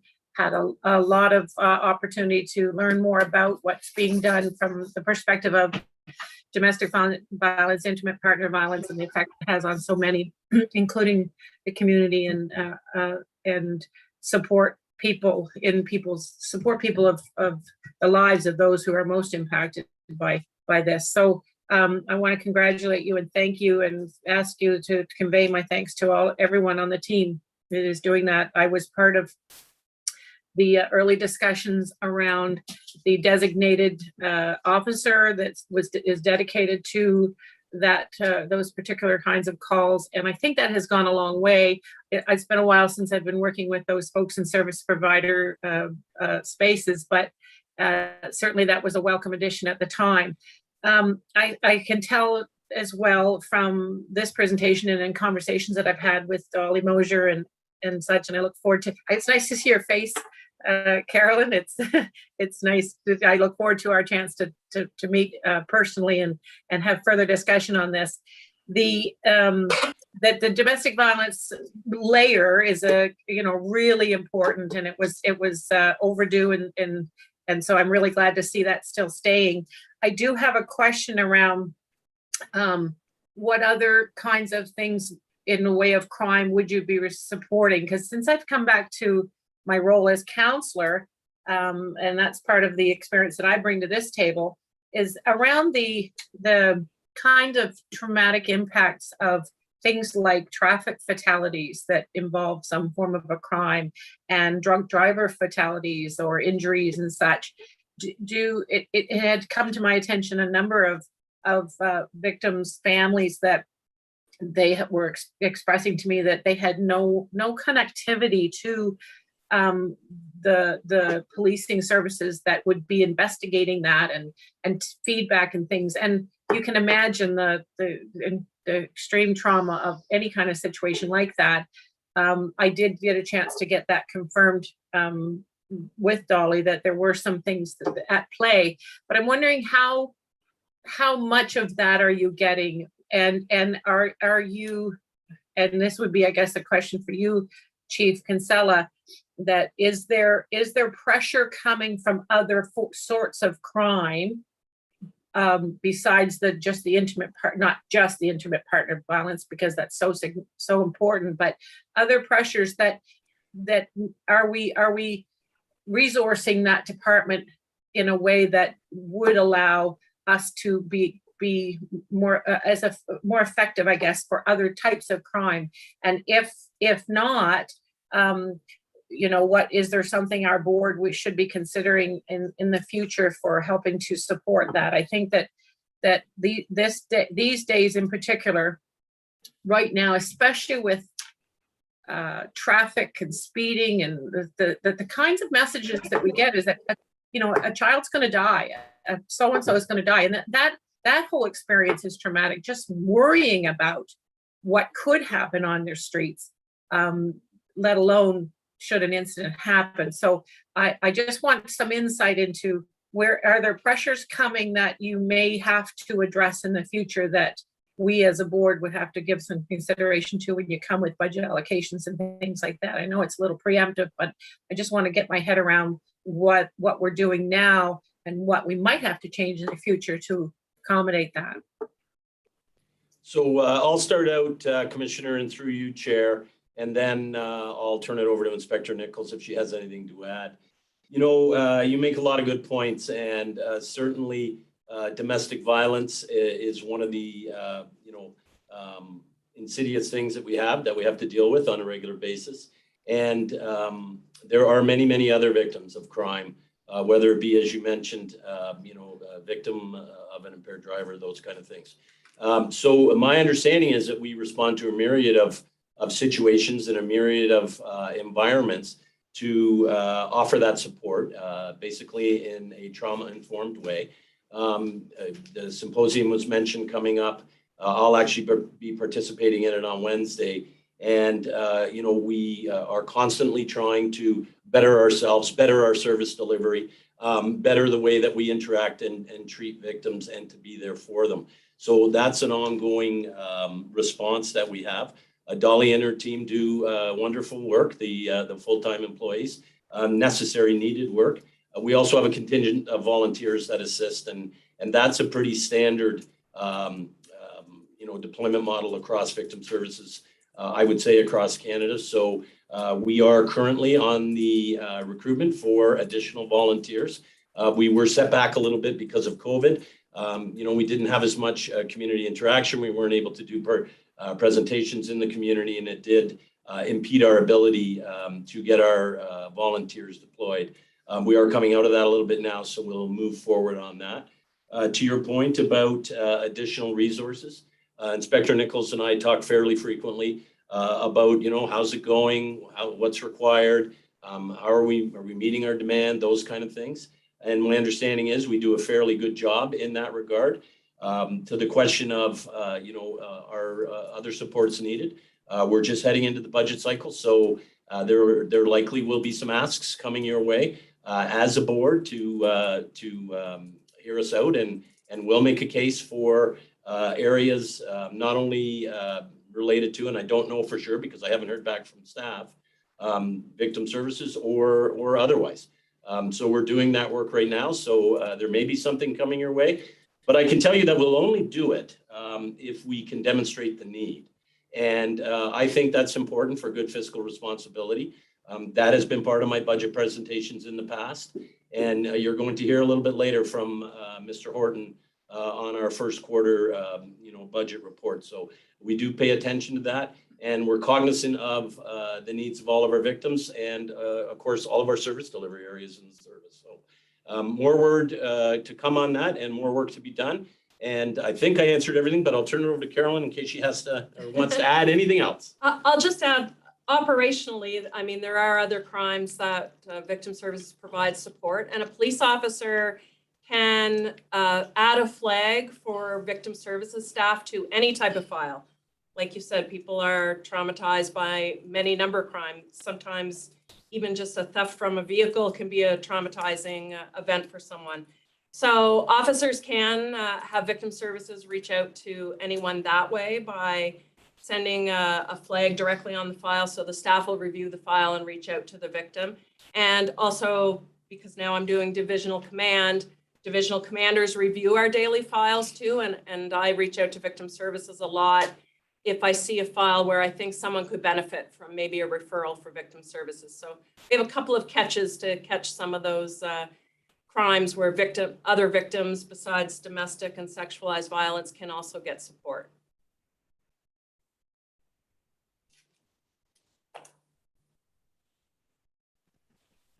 Thank you both for that. I don't know who had their hand up first, so I'll go who's first on my screen. Commissioner Critchley. I just want to say thank you so much, Inspector Nichols, for the presentation. I want to echo Councillor Kent in different service provider capacities that I've had. I've had the privilege to work with victim services, and in particular, your staff are really excellent and really went above and beyond. That's why I really want to echo Commissioner Kent in that regard. I wanted to ask a quick question about I really appreciated the extent to which you described the work of victim services as victim services and trauma informed. But I just wondered as well about if you could speak at all about the extent to which it might be on the radar or already is the practice of victim services to look at culturally appropriate and specific programming and services, right? So I'm thinking here, for example, Calls for Justice 5.6 of the Missing and Murdered Indigenous Women and Girls, national inquiry, right? Which specifically called on, governments at every level, right, to ensure that there was culturally specific victim services for, Indigenous people. And then, of course, also here in Nova Scotia, Scotian population. So I just wondered if you could speak briefly about the extent to which that plays a role in the work of victim services, or is on the radar. Yeah, well, at Victim Services, we do keep a list of inclusive services. So they do have quite a few resources that they refer people to in the community as needed. They actually have quite an extensive list. I was just with the staff last week and we went through our list of inclusive resources to make sure we are reaching those other members in the community, marginalized members of the community specifically. So we do have ongoing work with, I guess, increasing our inclusiveness and the services we provide at Victim Services. And we do trauma-informed education sessions with our police officers, and we have officers that are specifically trained in trauma-informed, and they're identified on each shift that's working on patrol level. And so we actually have trauma-informed officers that are prepared to go to respond to incidents as required. Thank you so much. Commissioner McDougall. Thank you for the presentation. My question, actually, the first question I had was about the timing between seeing a flag on a file and having someone reach out to a victim.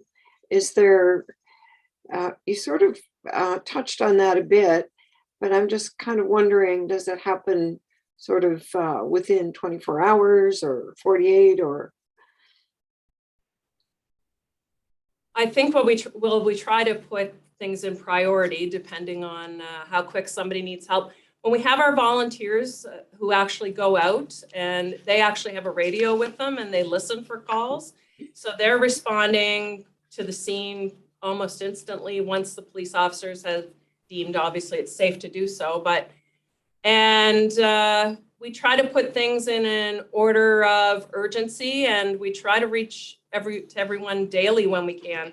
Even our volunteers during after hours listen to the messages on our victim services line, as well as review calls in the queue to see if we need to respond. So we try to get everybody back to everybody in a timely manner, that's for sure. And I'll just add in, sorry, Commissioner, I'll just add in and through the chair. There is the flag component, and to the inspector's point, we get there as quickly as we can on a priority basis. But there are also some instances where victim services offered immediately and people are called out immediately. And, we're always cognizant of victim needs, victim wishes, victim wants. Sometimes we have investigative issues that we have to work through, but we do our very best to, as already mentioned, to get there as timely as we can, sometimes right away, sometimes on a priority basis through the flags. And then, as also mentioned, the backup checks by divisional commanders, et cetera, that in case somebody gets through that we didn't see. Thank you. And I was wondering how many volunteers you have, and if that's the number has increased or decreased through COVID time, and just give us a sense of that. Well, pre-COVID, we had about 30 volunteers, and not all have returned after the kind of getting to the end of COVID. So we have 18 volunteers right now, and we're doing a recruitment to try to find more to put that back up, because during COVID, we had to kind of go to instead of an in-person model, a telephone model, and speak to people that way and speak to people virtually through other means. And now we're just getting back to in-person visitations with our volunteers. And Commissioner, we've mentioned a couple of times the importance of our volunteers, and I know it's shared by the board, and really we can't do it without our volunteers. So they are not only the backbone of the operation, but very committed individuals in addition to our staff to helping these victims. Thank you. Thank you, Commissioners. Any further questions? I'm not seeing none. I'll just also extend my appreciation to all the work that happens with Victim Services and all the members, small but mighty crew. Definitely appreciate all the work that happens there. So if there's nothing further, I'll ask that the RCMP come forward with their presentation, please, and thank you.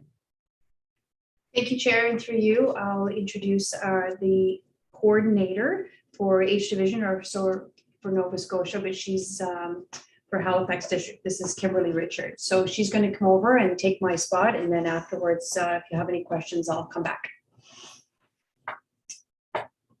Good afternoon, everyone. Thank you for having me. My name is Kimberly Richard, and I am the Rcmp Victim Services Coordinator for Halifax District. I've been in this role now for 7 years, and I plan on staying in this role for much longer. So I am police-based, and my office is in the Tantallon Detachment now, and I do share it with Rodanna Renault, who is our high-risk intimate partner violence case coordinator, and she falls under the Halifax District and the division as well, with our Victim Service Program Coordinator, Julia Rustad, who also manages 3 intimate partner violence case coordinators for the province. I fall under the non-commissioned officers of Community Police and Sergeant Joe Taplin, as well as Crops officers and Superintendent Janice Gray. Oh, sorry if you're following the slides. I'll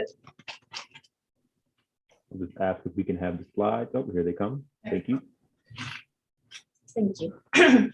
As someone had asked earlier in regards to responding, we try to respond between 24 to 48 hours post-incident. However, due to crisis, members do call out to us and we can respond immediately. I apologize, my voice is going on me today, so I apologize if it goes often. Okay. I am guided by RCMP national policy in evaluating proactive referrals, and I support victims focus on 3 pillars. So when reached out to victims, we provide them with emotional support. We assist victims navigate the justice system, and we also provide community-based referrals with partner agencies. Next slide, please. Thank you.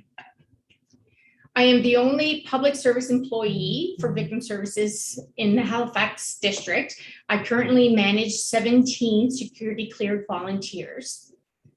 I have many duties in this role, but I'll just highlight a few of them. Daily, I will review watch reports and police file queue to evaluate proactive referrals, which will be sent to a volunteer to follow up with the victim and then provide the feedback to me so that I can update the file. I am also responsible for ongoing training and recruitment for all volunteers. I create a flexible schedule that will allow them 1 week rotation at a time from Monday to Sunday. And I hold regular team meetings for the volunteers. As well, I attend community agencies, meetings, and partners like DOJ, HRP Victim Services as well. We tend to network quite a bit. And other network agencies like Alice House, Bryony House, Metro Interagency Community committees, as well as I track stats so that I can update data entry regarding victim services files. Next slide, please.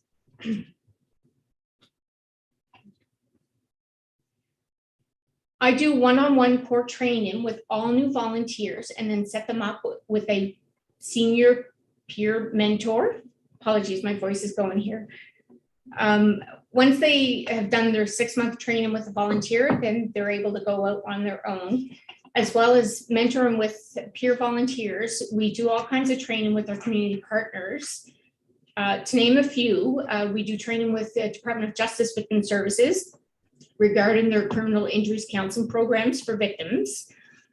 We train with Avalon Sexual Assault Center in regards to sexualized violence training, as well with HRP. We do a lot of training with them.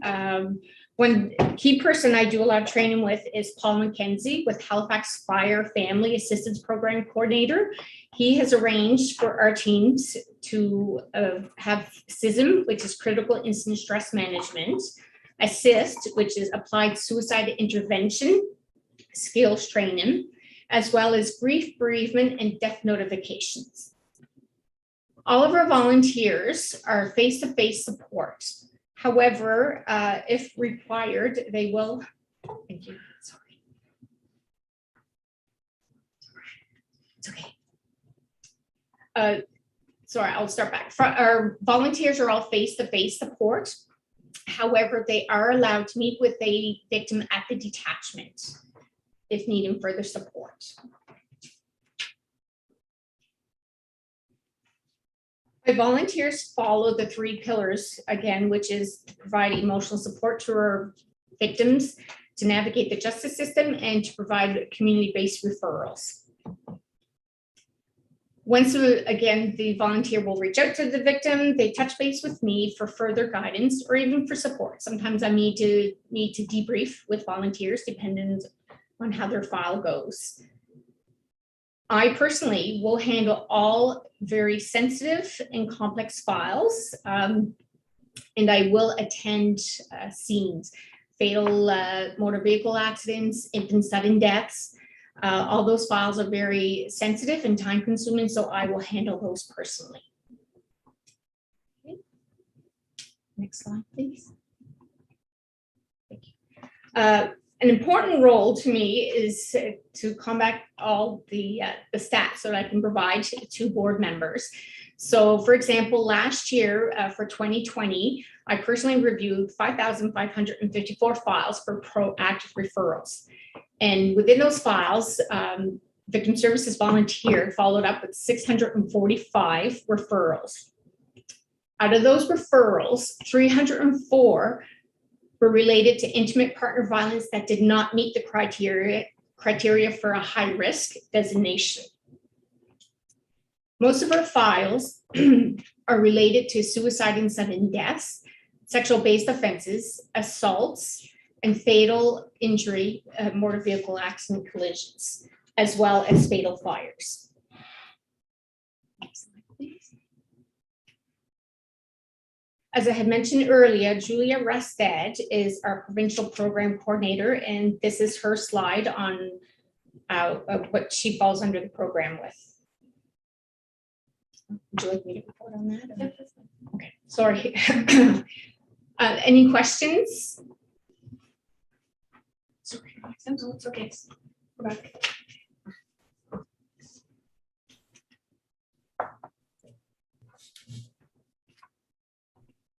Any members? Okay, I see some hands. Again, thank you for the presentation. I'm just trying to get my screen keeps flashing. Holy moly. All right, Commissioner, I can do this. That's me? Yep.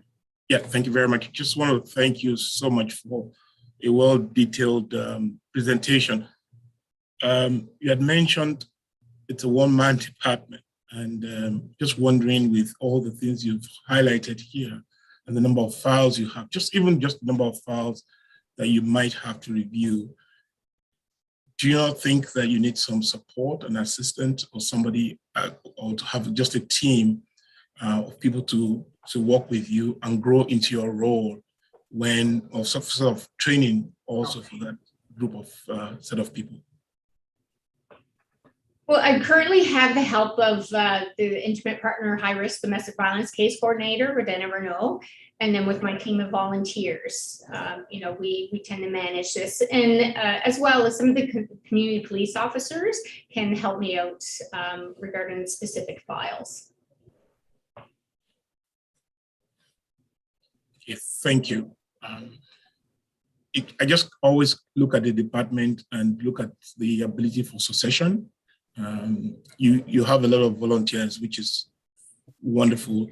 But in terms of your department alone, do you not think that you might need somebody to assist you, such that if you're not there, there will be a detailed follow-up?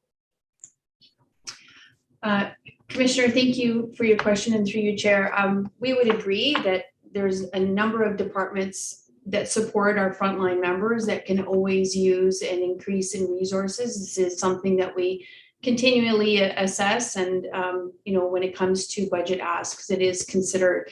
One of the things that we find is that support for our membership is when it comes to mental health and victim services it is a shared responsibility. So yes, Kimberly and her team are the coordinators, and they do the lion's share of the work with the victims. However, all of our general duty members, as well as our investigators, consistently support the victims through referrals or consultations. So I am agreeing with you, Commissioner. However, it is something that we continually, try to assess and provide the best support that we can.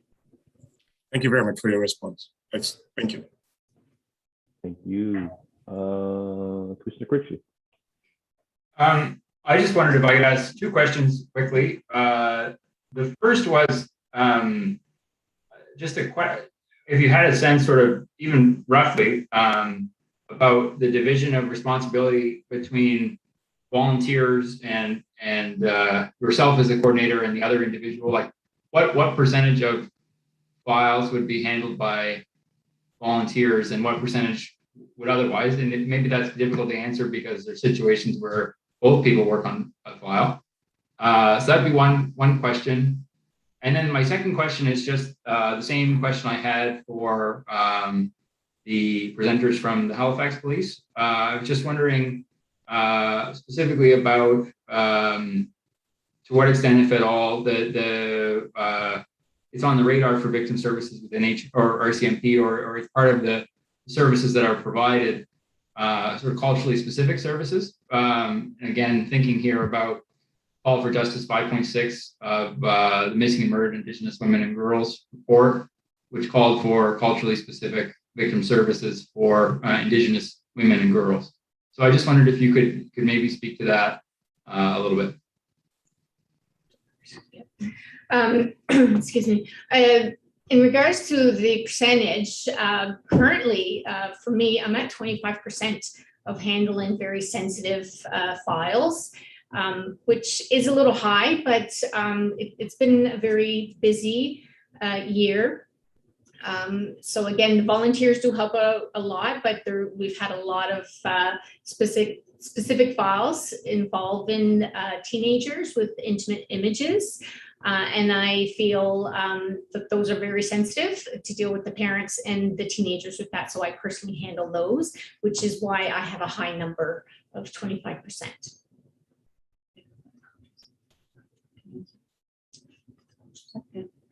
In regards to culture sensitive, in speaking with with victims, we try to identify if they would like to connect with any communities, which would be the Mi'kmaq Friendship Center or the African Nova Scotian Black social workers.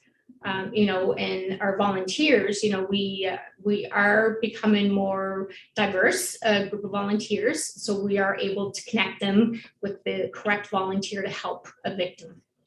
And further to that, if I can, Commissioner Critchley, and through you, Chair, is one thing that Kimberly said at the beginning is that she's guided by our national policies as well. So when it comes to guidelines, best practices, policies, procedures, specifically to missing and murdered Indigenous women and girls, as you brought forward, for example, she's mandated to follow those processes as well and report same.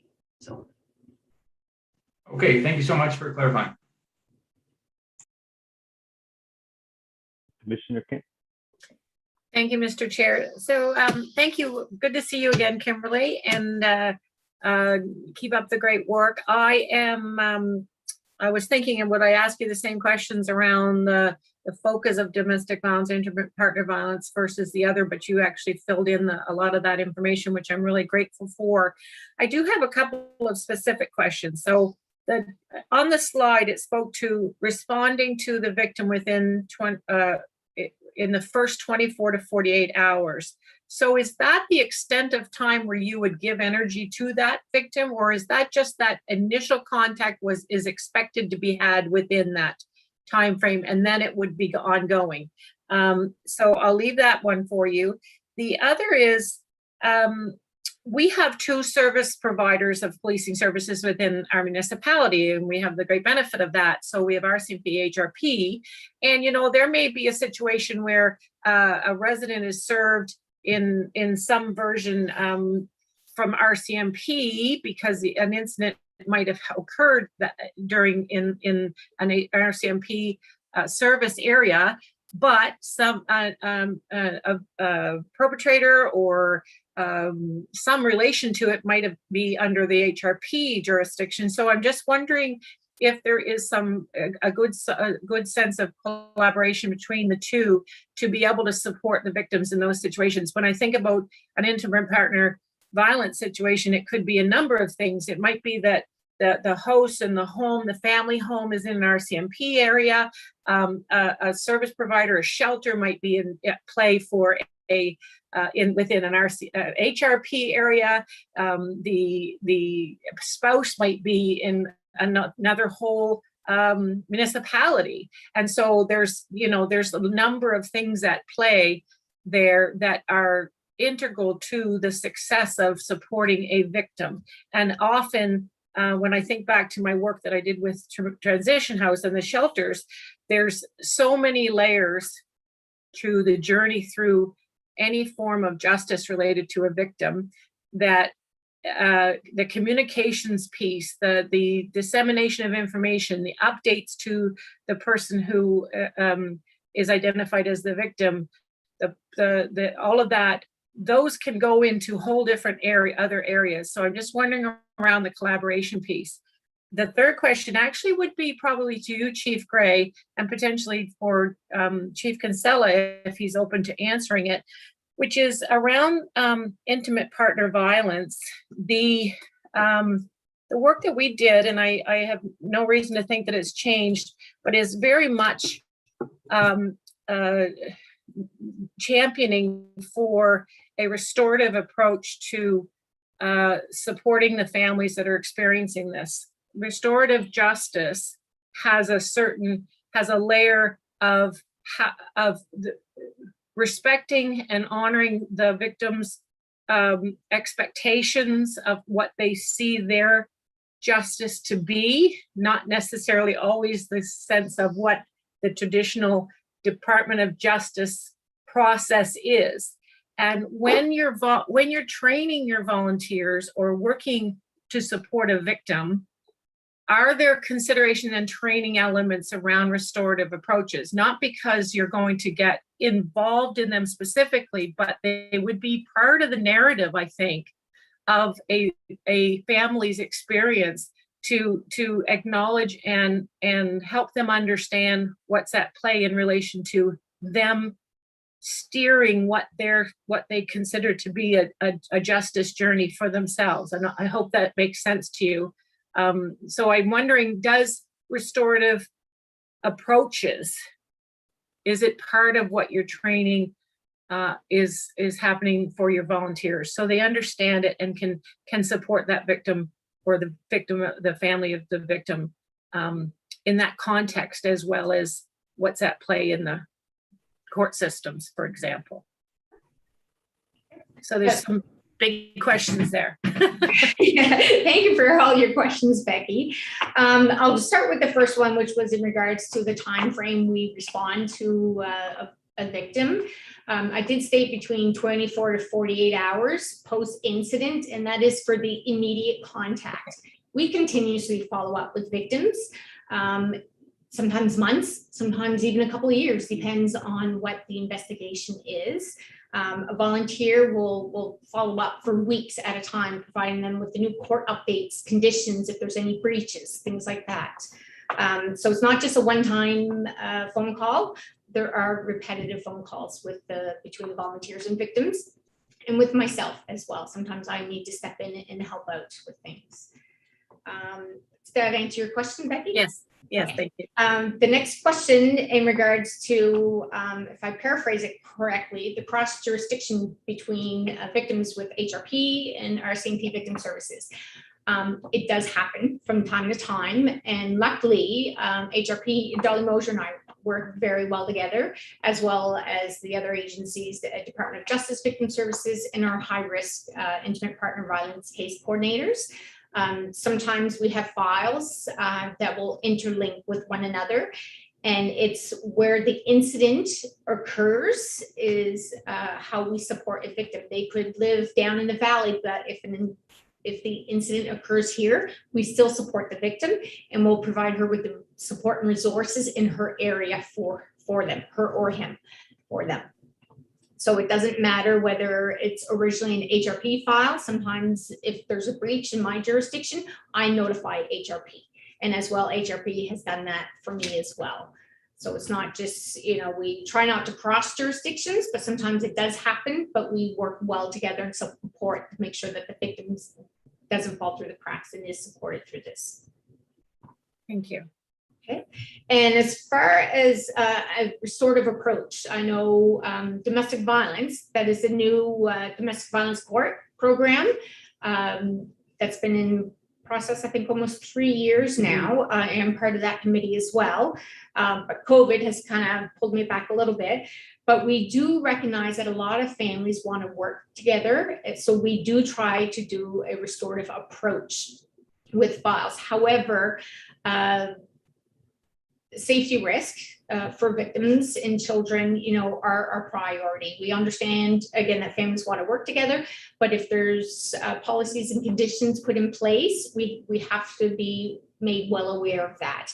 So the volunteers will navigate who they need to connect with to help further provide them with the support, whether it's Alice House, DOJ Victim Services, the DV Court Program. We do our best to do a restorative approach with everyone. Good. Thank you. Thank you. Great discussion. Thank you for the presentation. I don't see anybody else in the chat, and the beauty of being the chair is any questions that I had written down, most times members ask. So appreciate the detailed responses on the questions.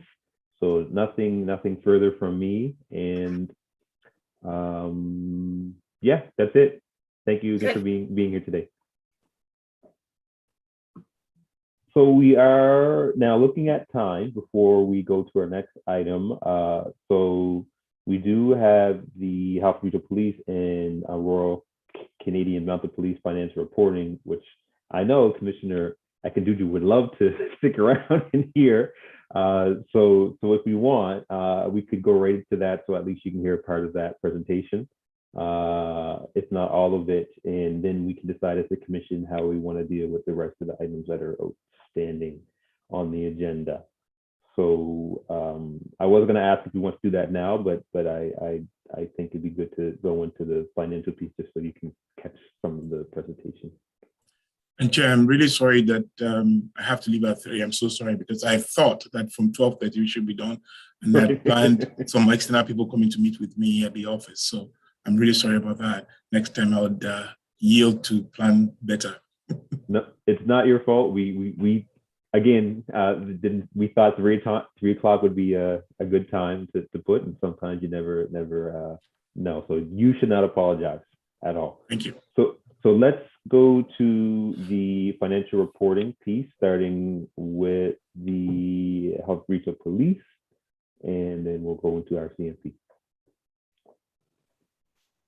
Thanks, Chair. And I'm going to invite Mr. Craig Horton from our Finance Department to join me at the front here. Mr. Horton will take the commission through a brief overview of the budgeting process.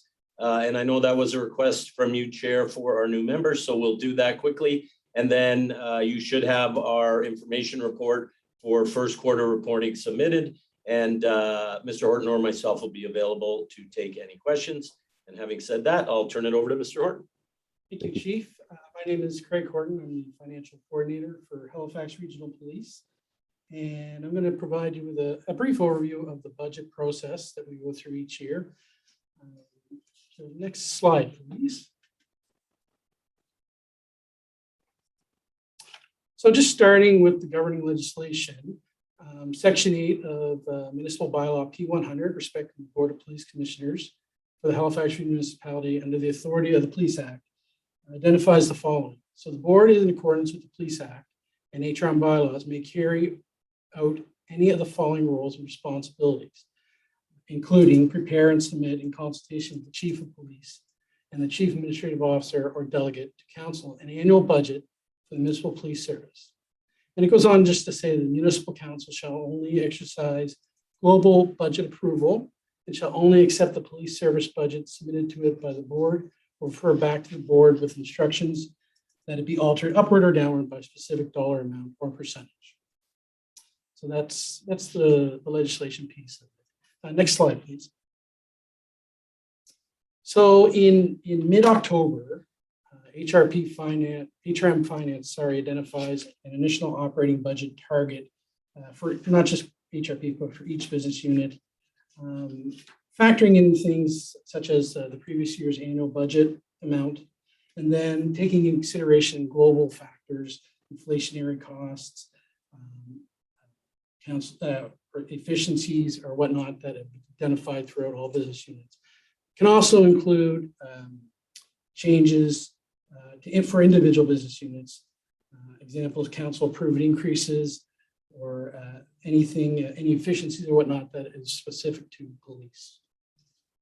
After that, feedback from business units is provided that can result in further adjustments to the target before they are confirmed.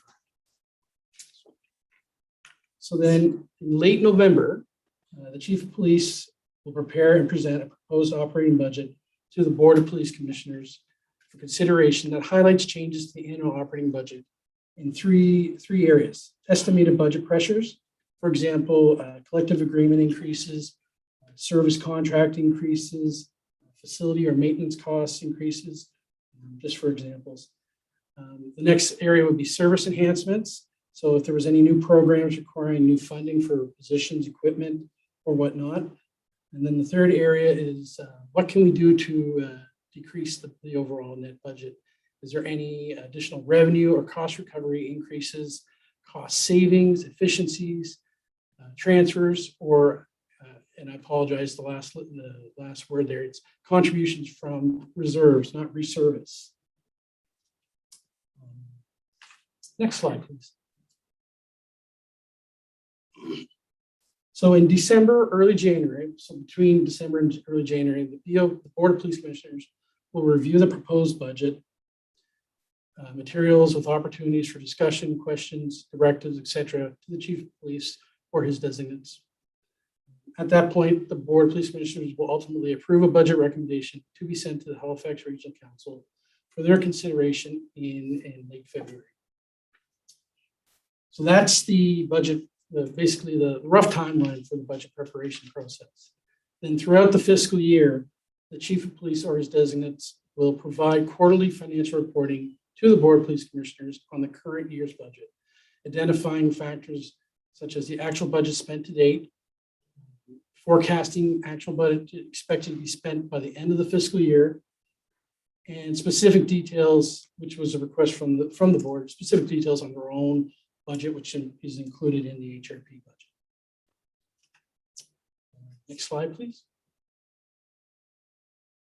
And that's the brief overview on the process.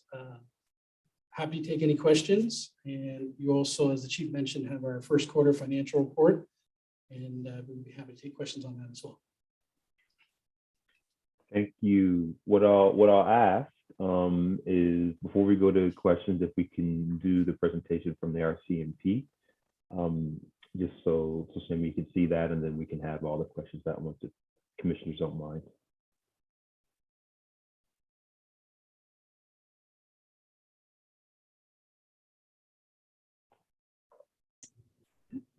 Thank you, Chair. And through you, I'll just wait for the presentation to come up. Thank you. Next slide, please.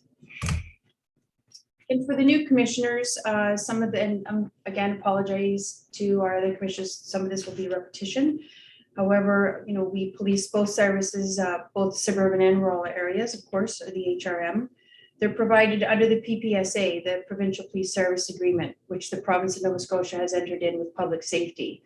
The provincial DOJ invoices Halifax Regional Municipality, HRM, on a quarterly basis for these services. The RCMP Halifax District is the service provider and as such are not the client.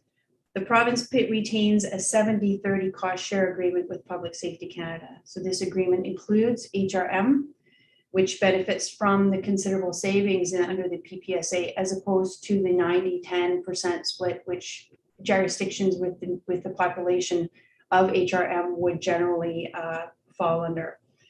DOJ, Public Safety and Securities Division, is the appropriate contact point for requests for financial information pertaining to the RCMP service delivery.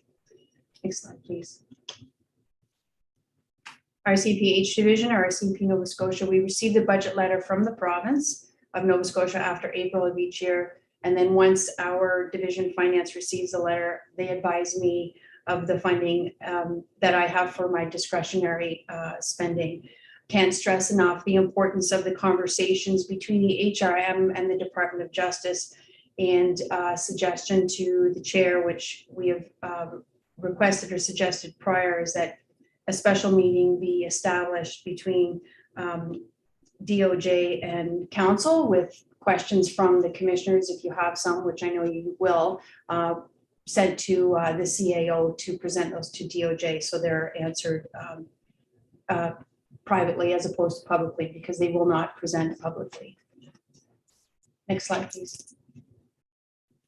And I should add, sorry, that the reason why they don't present publicly is because of the other jurisdictions within the province that are under the same contract, and as such, they can't speak publicly about each individual contract, pardon me.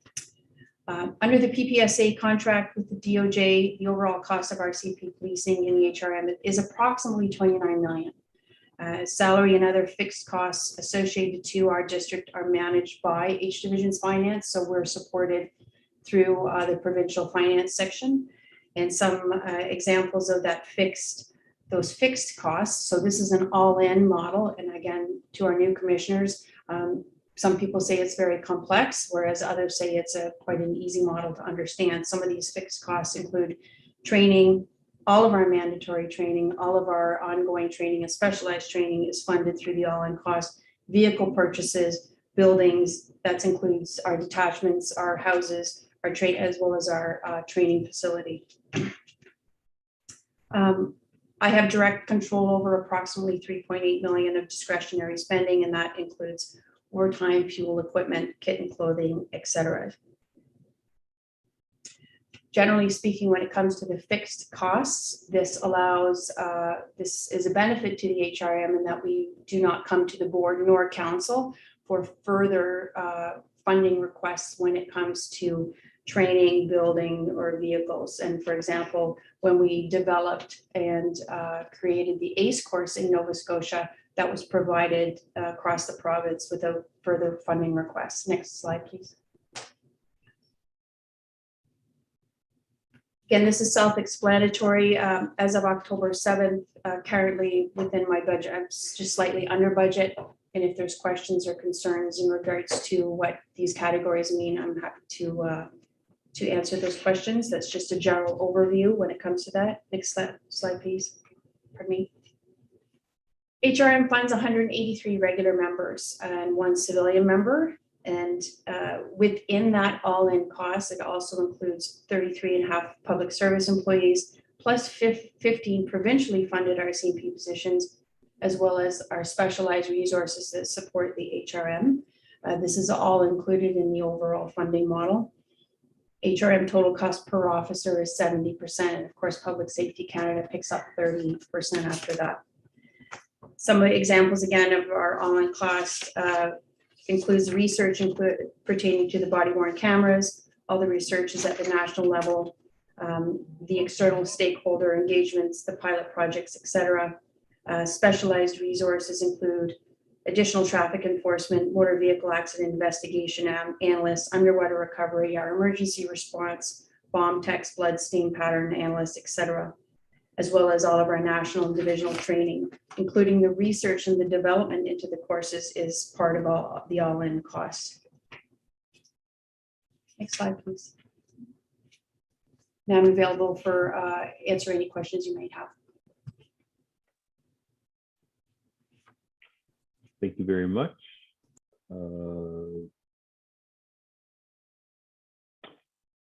I don't see anybody with any questions in the chat, so I'm just wondering if anyone had any comments for either HRP or Rcmp related to their presentations at all. And also, just for those who the HRP quarterly financial update was part of the agenda as item 10.1.3. So if you're looking at the agenda, the items for Rcmp or HRP are there in a document. Commissioner McDougall. So my question is for Chief Superintendent Gray, and I was just wondering, there was a figure in your presentation that said roughly 29 million is the cost to HRM. Can you give us any sense of that, how that figure would change now that there's a new Rcmp contract, and I understand dated back to 2017.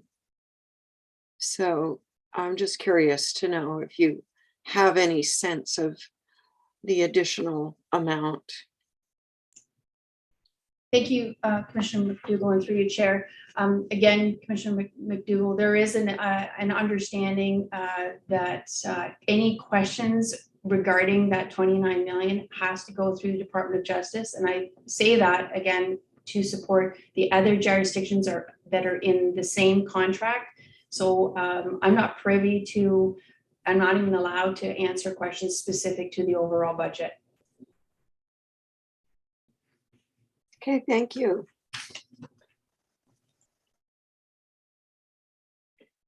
Any other members with questions for either Rcmp, HRP related to the budget? Okay, thank you. So, oh yeah, Commissioner Critchley. Sorry, Chair Smith, not a question for either Chief Kinsella or Chief Superintendent Gray, but just taking up on Chief Superintendent Gray's point there, do we, so I understand from the presentation that's the Federal Department of Justice that who would be our contact to answer a question like Commissioner McDougall's, who would we speak to about that? So in Chief Superintendent, you can correct me. So we would pose our question to Jacques CAO. Jacques would then take that to the DOJ to get an answer for us.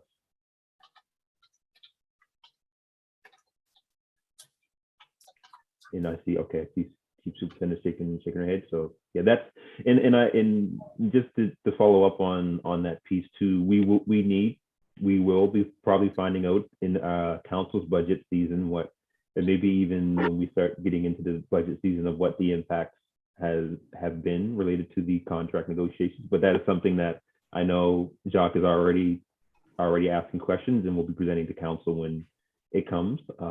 So as soon as we get that information, I'll make sure that the commission knows what that information is as well. Oh, thank you. Thank you. I want to thank you too, because I think it's good if we don't get a surprise. Right, So right. you hear through council, if you let us know, that would be good. Yep, as soon as I get that information, I'll make sure that it's shared with the commission, and Jacques knows as well that he'll try to get it to me as soon as he can. Okay, well, seeing nothing in terms of questions, thank you both, Rcmp, HRP, for presentation on the budget, and Commissioner, I know you have to go, so thank you for being here today. And if there's anything, we know how to find you. All right, so going back to the agenda here. Okay, just to go back on the first point. So looking at our time, we're at 3:05. We have the body worn camera update, which it's pretty brief. We do have the work plan session, which might, depending on how we want to deal with that, might take a little bit of time. The update on the Police Governance Annual Conference as well. We have our chief updates, and we also have in camera as well. So I'm just wondering from members, would you like to continue and see where we end up? Do we want to defer any of these? Oh, sorry, and our added item. Apologies, and our added item. So just looking at the commission on how do you want to proceed with the meeting, looking at our time.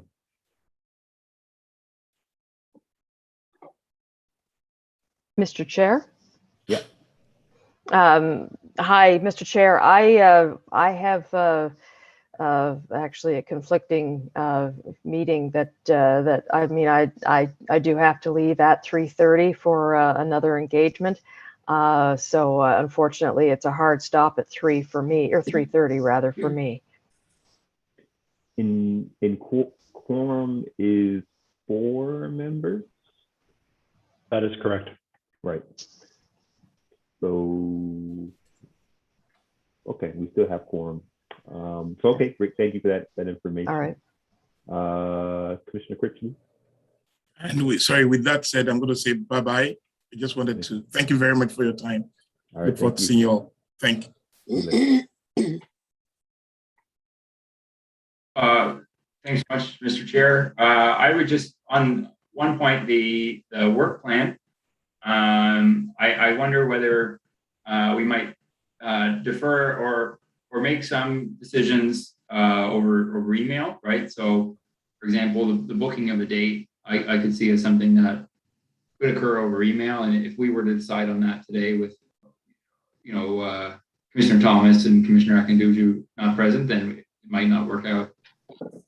So that would be my suggestion. I'm happy to defer to others, though, if they prefer to move ahead with some. Could I just add that that the item really isn't to get into the detail about the day, but just to let you know that you'll be receiving a doodle poll in the next day or so to try to pick some dates, and then we can go from there. So we can easily manage that item. And I would also, while I have the floor, say that the item on the CAPG conference, there's a written report included in your package. So I have nothing to add to that. Okay, thank you. I was going to suggest the work plan. We could defer that, but as you said, Commissioner, it's going to be a quick one. So we'll leave the update on the annual conference there, and if members have questions, they can ask. But as you pointed out, the report is there. If you'd like to speak on it, we can definitely maybe defer it so you can speak to it. But you did provide a pretty detailed report. That was helpful. So really, those 2 items we won't have to worry about. Let's try to get through the 10.1.4, which is the body-worn camera pilot program update, which I know the chief, this one will be fairly brief, and we'll go to the updates, and then yeah, we'll do that first. So going to 10.1.4, Halifax Regional Police body-worn camera pilot program update. Chief Marcellus. Thank you, Chair, and through you to the commission. I'm just going to start with some real quick broad background for everyone's benefit in case there's any questions, and then I'll get to the point as quickly as I can. So body-worn cameras, or the potential adoption of body-worn cameras, has been around and discussed in various processes since HRP's business plan in 2015. And I know that reports have come before the board in previous iterations in 2016 and 17. And then Commissioner Tony Mancini brought a motion forward to have HRP work on a body-worn camera pilot project proposal. We came forward in the fall into December with a plan after having put a committee together that did extensive research It was headed up by Inspector Greg Robertson. He's here today if there are any questions about that. And we brought forward the capital budget asset technology requirements, a draft policy, those kind of things. We were sent back for the adoption of additional information, which we did, and we brought forward at a special meeting in January.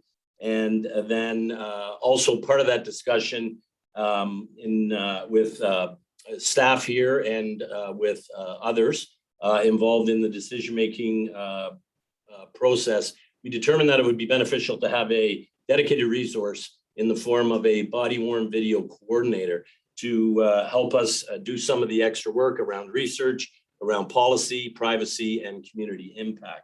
And the board was gracious enough to approve that request. We did bring it forward through the respective processes involved with HRM, and council approved the position in May of 2021. Since then, we've made two efforts, 2 rounds of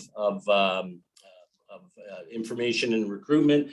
We've had 2 rounds of interviews, and unfortunately, we've been unable to find a suitable candidate.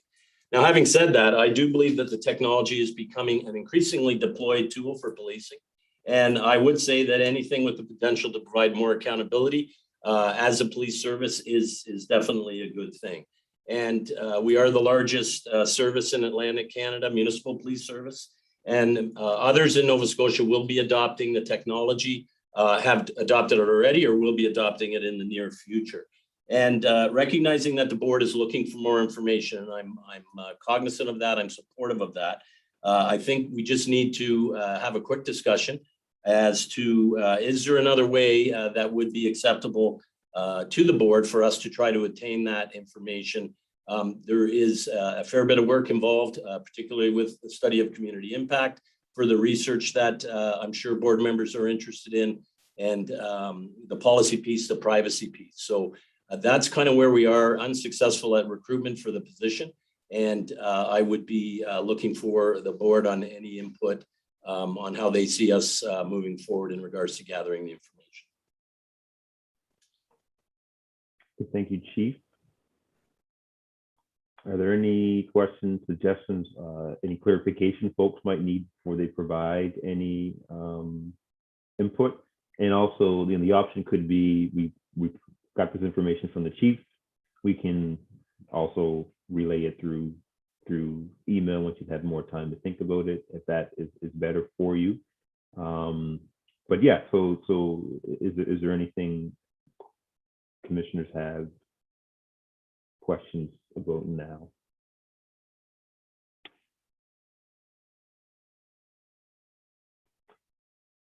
Oh yeah, Commissioner Critchett, and then Commissioner Blackburn. Just to your point, Mr. Chair, I would be supportive right now of just accepting Chief Kinsella's update as informational. And then perhaps that could be something for the board to think about and bring back at our next meeting, or potentially even subject of conversation at the work plan session. All right. Commissioner Blackburn. Thank you, Mr. Chair. I'm just sort of curious as to, is this something that does happen from time to time when trying to hire for positions and no suitable candidate is found? What's the usual follow-up if you have another position, on the force, or a civilian position that needs filling and there's no suitable candidates? Do you wait 6 months and try again? I'm just wondering what the usual practice is. Thank you. Thanks, Commissioner, and through you, Chair. So I think one of the things we have to keep in mind is that this is a temporary position. It's a term position. So we have to put some focus in onto that. And it's a position that requires a really unique skill set with emerging technology in those 4 areas that are required. It's, it's a big ask for someone to come in for a 12-month term to be able to do that. Because we're talking about research, we're talking about the policy piece, we're talking about the privacy issues and working with the Privacy Commission. And then what is the community impact? And I know that's very important. All of them are important to the Commission. They're important to me as well. So generally speaking, if it's a permanent position that we need to fill, we would keep trying and we would post again and try to get other candidates. The particular issue, and I've just explained it here, is the multiple skill set required over a broad base of things for a short period of time. So that's kind of where we are. We can do the posting again and retry, but I think there might be other options that the commission may want to consider in order to, get the information that they're looking for. And, we're happy to help where we can. It's just that we're at a capacity issue now, and getting that position in place. And I did give regular updates to the chair as we were going along. So he was aware, and then of course we're bringing it for the entire board's consumption today. So I'll leave it at that. No, understand completely. Thank you very much. Thank you, Mr. Chair. Thank you, Commissioner McDougall. I'm just wondering if we could investigate a possible collaboration with maybe Dal and a research project that could tackle these things. I know there's a relationship to Dalhousie and some policing courses that are offered, and I'm sort of wondering if that could be, because there are lots of students and lots of co-op terms and lots of opportunity to dig into some of these issues, and providing some expenses to cover whatever. I just thought as an option might be worth thinking about. Yeah, and through you, Chair, to the commissioner, I think all I would suggest is that we keep an eye on the scope of the information that the commission is looking for, and that certainly would be something that the board could decide to do and move in that direction. We're happy to help where we can. I think that we have done considerable research on it and brought a lot of the best practices forward. I also think that there's other opinions on the technology itself. What are the privacy issues? When's it going to be turned on and off? And what is the impact going to be on the community? So as we've discussed in the past, I think there is an opportunity, provided we have the right individual, if we can get them for all of it, or if the board sees fit to parse it out into the different areas, we can certainly do that as well. But it's certainly within the board's preview to decide how they go forward. Thank you. Any further comments from members? So today, Chief, you're just hoping to get some feedback in a way forward from the commission. Yeah, that is the purpose of the notification today. And to see there, another option is that we can do our best with the resources we have and bring another proposal forward to the board again with the research that we have. But I think that at least the sentiment I take from the board in our previous discussions is you're looking something for something more than what our proposal was and what we brought forward. I've already mentioned I support the technology. I think it is a good thing, and as I mentioned, anything that can help us with accountability and all those kind of things is helpful.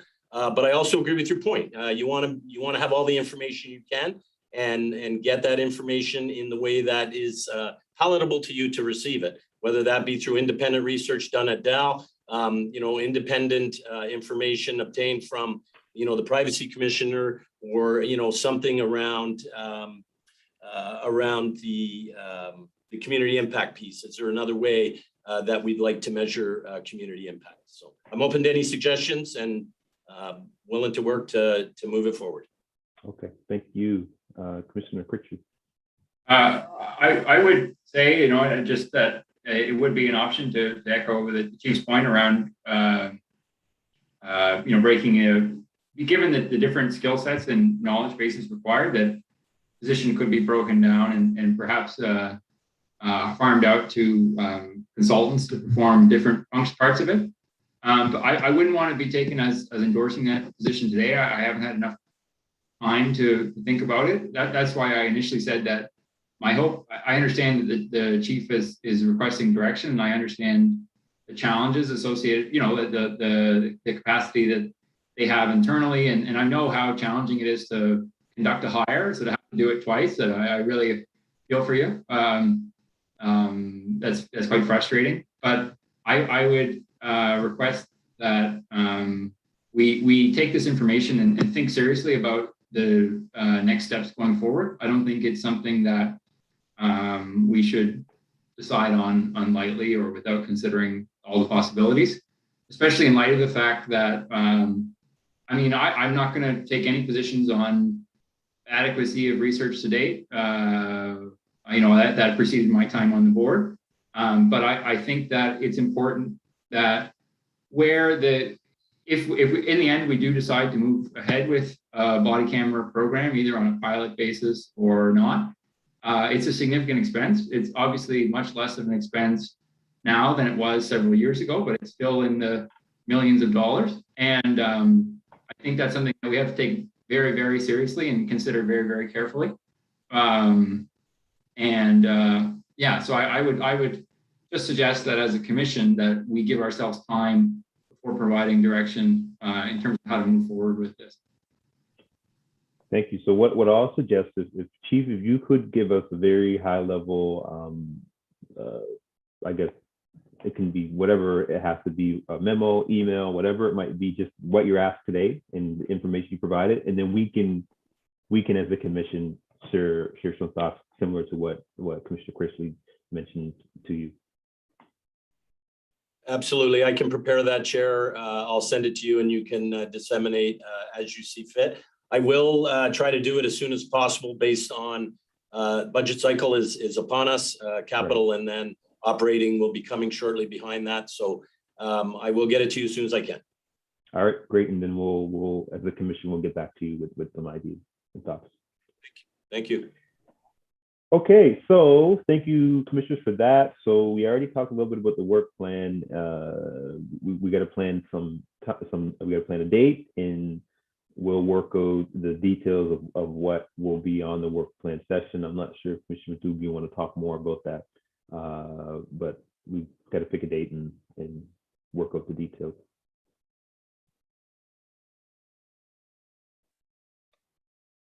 I think the date is the first thing at this point. Okay. Unless there are questions about why we would want to do this at all. And I'm happy to take any of those. I think I've expressed the rationale before in another meeting. I did do a draft, preliminary draft, and sent it to both to Harry and to you, Lindell, just to kind of get us started thinking. And there are a number of things that were talked about today where I thought, hey, that would be a good item for discussion during a work plan session. And I think I've got 5 or 6 items now, not to mention the bigger sort of questions that we may want to look at. But it's an opportunity for us to kind of solidify ourselves as a commission and perhaps identify a lens that we want to use when we look at issues. And so, as I said already, Andrea is going to be sending out some suggested dates and a doodle poll tomorrow or the next day, so that we can pick some times and hopefully have a good, meaningful opportunity to look at the work we're doing. Okay. So we'll get a date and then take it from there. So look forward to getting that booked. And as mentioned for 10.3.1, this is the Canadian Association of Police Governors Annual Conference. We've got the written report for Commissioner McDougall, which I appreciate. So if there's any questions on that, you can ask now or reach out to Commissioner McDougall directly. So are there any questions now before I move on to the Chief's update? Okay, no. So moving on to the Chief's updates, and I'll start with Chief Superintendent Gray.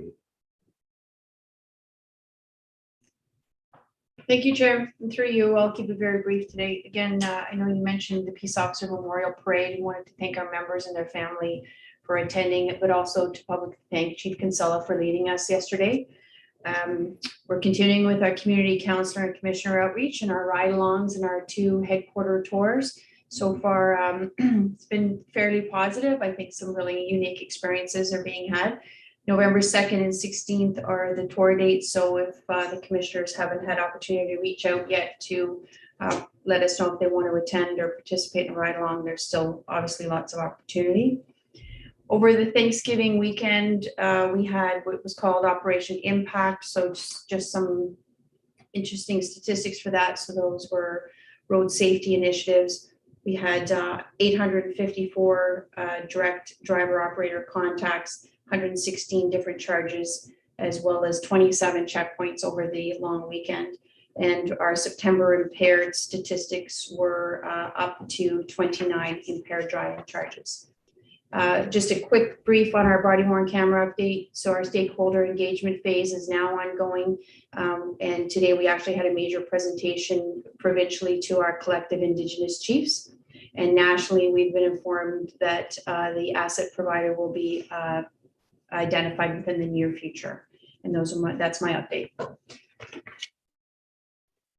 Thank you, Chief. I'm wondering, and Commissioner Kent, I see you, so I'll go to you next. I'm wondering if this would be the time to talk about potential personnel changes, or should we wait for another meeting for that? Okay, wait for another meeting. All right, just want to make sure that we didn't miss our opportunity. All right, so Commissioner Kent. Thank you, Mr. Chair. I just want to follow up on Chief Gray's point about the ride-alongs. I had the pleasure of doing that on Friday night, and I have to say, I've been working in collaboration with our policing services for many years, and that experience, I think, has just strengthened my ability to articulate the good work that's being done, but also to our residents who it helped me understand what's at play when there's a traffic stop, what's at play when there's traffic, I forget what they're called, traffic checks. Councillor Purdy was out at the same time. She and I were able to coordinate us doing them together. So it was just phenomenal. Learning about what's going on inside the patrol car, learning how decisions are being made on the go, on the fly, around how to approach what is happening. The unbelievable dedication and the ability to be multitasking, talking to me and teaching me at a certain point on the side of the road, and suddenly all these actions are happening and we're turning the car around and we're in pursuit. And it was just so dynamic and so impressive. Corporal Sean Manson was the member that I was able to go with, and I just want to say, Chief Gray, that you've got a great one there, and I was just so impressed, and I wish I had done this years ago. But maybe I'm more prepared to inhale it all now and absorb it. But I highly encourage anyone on the board to take that opportunity. I'm hoping I'm going to put a request out to you, Chief Kinsella, to see if there's an opportunity for me to do similar with HRP. I look forward to that. Maybe Carolyn can take me out. I don't know. You arrange it, whoever you want to set me up with. But I really think it's a well worth doing for Board of Commissioners, for councillor members, and anyone else who certainly fits the ability of the mandate to make sure we're well educated on decision making. So thank you for that opportunity, Chief Gray, and I look forward to hearing from you, Chief Kinsella, on an opportunity that I might have. Thank you. Commissioner McDougall. So I just want to say that I did have an opportunity, excuse me, to go out on a ride along.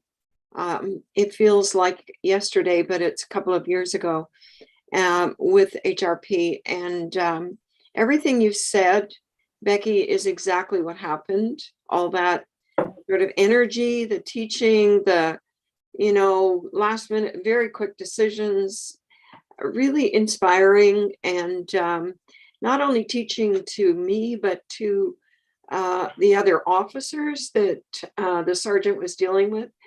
So it was a really amazing experience. It was 5 in the afternoon to 5 in the morning. So it was a full shift. And I hope once COVID has abated a bit, we can do the same with HRP. And I would be very happy to do a ride along with RCMP. So Janice, expect my email. Thank you, Commissioner. Thank you, Commissioner. And I have mine booked as well. I think it was booked from 7 to 7. So we'll see if that continues to be 7 to 7 or not. We'll see how that goes. All right. So going to Chief Casella. Thanks, Chair, and through you to the Commission. Commissioner Kent, please send me some dates and we'll organize that for you right away. And I'm glad to hear and be reminded of Commissioner McDougall's ride-along. And one thing I can tell you about ride-alongs, night shift is the right shift.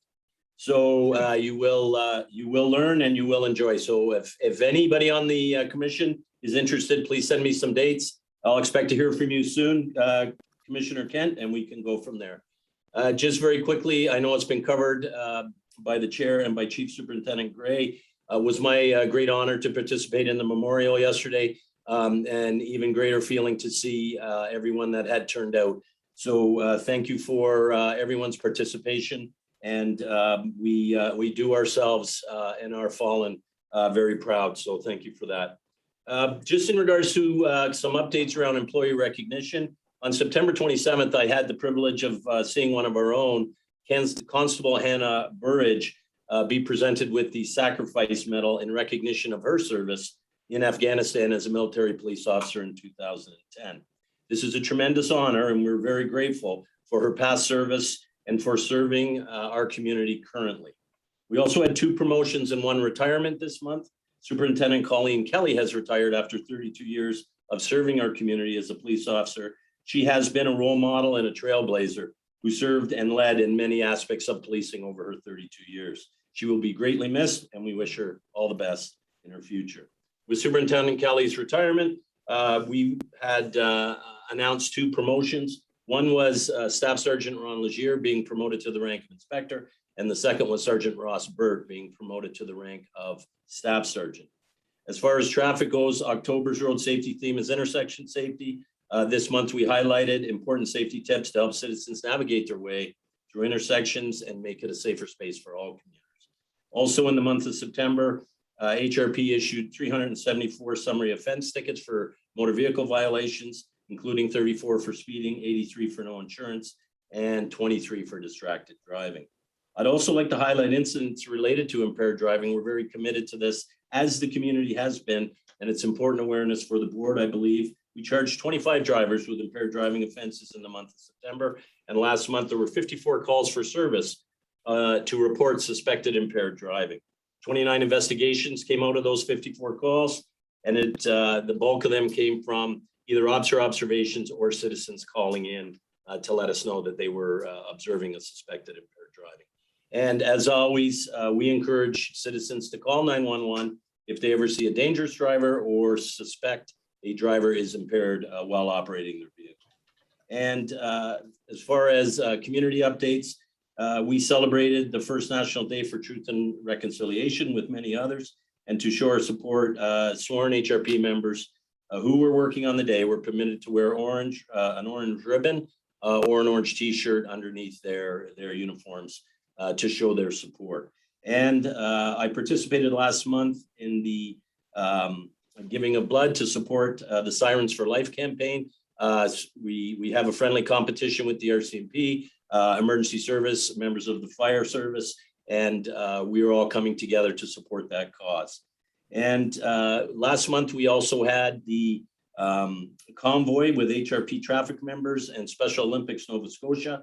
It was first responders and businesses coming together to support and cheer on our inspirational athletes involved in the Special Olympics.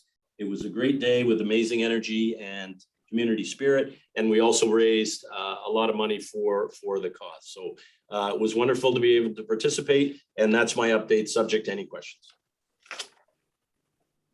Thank you, Chief. Any questions from members? Oh.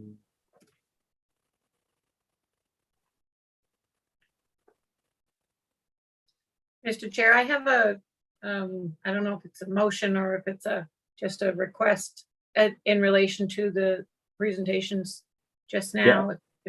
It's not really a question. So I'm wondering, as a follow-up to the suggestions from Chief Gray to arrange a session with Department of Justice, I'm wondering if I should put a motion on the floor. I've just put it in the chat.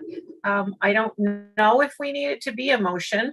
It could just be a directive, I guess, for you as the chair to maybe work with the agenda setting folks and the executive to bring this opportunity before us. But, you know, clearly there are differences how the budgets are developed, and much of it is out of Chief Gray's hands at the beginning. And I think the beginning conversation around priorities and around understanding how the Department of Justice creates and develops that budget that they set in place for HRP, Halifax RCMP, I think that it's well worth us doing. So I don't know if it's something that we need to put a motion on or just ask, but I would like to have some follow up on it. I think we've talked about it in the past, and I've been here a year now, and we've not done it. We're about to start another session in budget. So I think I'm hoping that other commissioners will support the idea of getting this done under our belt as soon as we can. Yeah, so I made a note earlier. I'm off mute. I made a note earlier to reach out to the DOJ about updates on Wortley, and then from our other discussion related to budget, which also includes the Rcmp as well. The last year and a bit, the DOJ has kind of been in flux because they had change in minister and then election and COVID, and now we have a new minister, et cetera, et cetera. So trying to rekindle those discussions and relationships have been difficult, but we don't need a motion. I got my marching orders. I'll make sure that when I reach out to them, we try to get that done as soon as possible. Related to Thank you. Thank you. Sorry, my puppies are in the background, but I just want to, I'm so sorry. Guys, go take that somewhere else. I'm talking to my kids. Forgive me for this. So what I want to say on this one is to you, Chair, is that, the department, although, the Minister of Justice, all that would change, and that does get affected by elections, the bureaucracy of the Department of Justice around these kind of budgeting and is fairly strongly in place. I'm hopeful that whatever we do, I think that this is could potentially take a good chunk of time with us, and I'm hoping that whoever they send is not, like, I just want us to be very clear, the Morton Report pieces are different than the budgetary pieces within the Department of Justice. So I want to make sure we are given our due opportunity with the right people at the table to have a meeting with us to help us understand.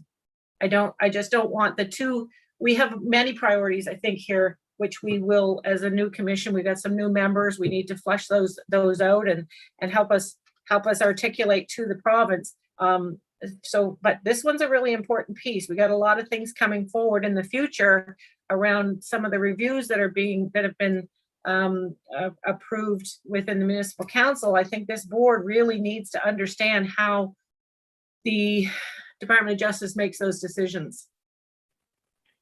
So I'll follow up with you when I see you tomorrow at council, because there's some things that I can't say in public. Okay. But I couldn't agree more, and hopefully we get to a place where anyway, I'm not going to say more. I'll speak to you tomorrow when I see you. But I do. It's well taken, and I'll do my best to make sure that we do get that stuff done as soon as possible. Commissioner Critchley. Commissioner Kent largely answered my sort of question, but I just wanted some clarification that what we were seeking is in fact a meeting with representatives from the Department of Justice. And I mean, I think Commissioner Kent has a good point that, you know, the sorts of representatives from within the department who we might be dealing with for Wortley recommendations would be different than the budgetary folks. And there might be other things that, you know, it could be becoming of the board to be involved more actively with the provincial government. And or perhaps I'm wrong, and there are already strong connections and meetings occurring, you know, periodically with the province. But yeah, just seeking clarity that what we were seeking was actually a meeting to discuss the budgetary piece, because I will, to Commissioner McDougall's point, the new collective agreement for RCMP nationally is quite significant, right? And you know, as Commissioner McDougall noted, includes it's retroactive 2017, and you know, I think I read it. I wouldn't want to get the numbers exact off the top of my head, but something from CBC to the effect that, you know, constables could see increases in salary of upwards of $1,000, right? So you know, it is a significant thing for the board in its budgetary role vis-a-vis the HRP to keep in mind. So sooner a meeting like that could happen, the better. All right, agreed. I got those orders, and I'll make sure I give the commission an update on how that moves forward. Going back to our agenda, we had the chief's updates, and I don't believe there's any comments on the chief's updates, so thank you. We do have our added item, so I'm going to look at the commissioner. Is this something that you'd like to deal with today? Would you like to defer it to next meeting? Thank you, Chair. I'll happily defer where we're down to 4 commissioners now. Okay. All right, so we'll defer that item, and I appreciate that. So we'll make sure we deal with that right away at our next meeting. So we do have items for future consideration. We have none. We do have one in-camera item, which is, well, 2, sorry. We have our in-camera minutes, September 20th and October 7th. So we can do that now. I ask that we move the in-camera minutes. Mover and a seconder. Moved by Commissioner Critchley, seconded by Commissioner McDougall. Any comments or questions? Well, I guess we can't do that because they're in camera. But all those in favor for the in-camera minutes, say aye. Aye. All opposed, say nay. Seeing none.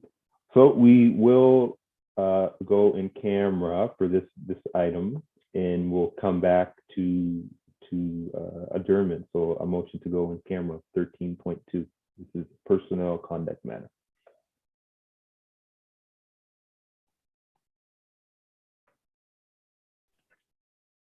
All right. So we'll be back. Chair Smith, did you call the vote for that? Oh, sorry. Yes. All those in favor say aye. Aye. Opposed, say nay. All right. We will be going in camera, and we will come out to ratify anything we may need to. So we're leaving this meeting, correct? Yep. And then you have another link in your. So commissioners, you have a Teams invitation that will have a link in your calendar to the Teams meeting. We'll be returning back to this meeting to ratify any decisions that are made and adjourning the meeting. Thank you.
Good afternoon. The in-camera session has completed and commissioners will be coming back to this meeting. We can take down the holding sign, and when we have quorum, we will restart the meeting.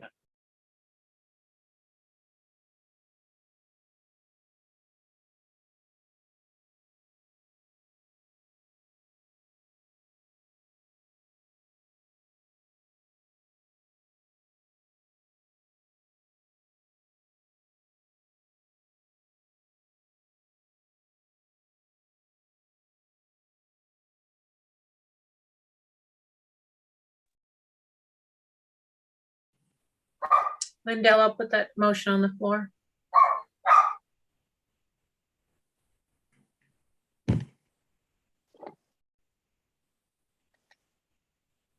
Sorry, I didn't realize I was muted. We just need to vote for the in-camera minutes. I forgot to call the vote on that. So it's already on the floor, just didn't call for a vote. Okay. Chair Smith, I can confirm we do have quorum. All four members are in attendance with video on. All right, thank you. So I missed the vote for our in-camera minutes. So I just it's already on the floor. So I just call for the question on approving the September 20th and September 7th in-camera minutes. Question? All those in favor say aye. Aye. Opposed say nay. There's none. There's no motion to approve from in-camera. Do you have a seconder for that? Yes, the seconder was, who was the seconder on that? Ian?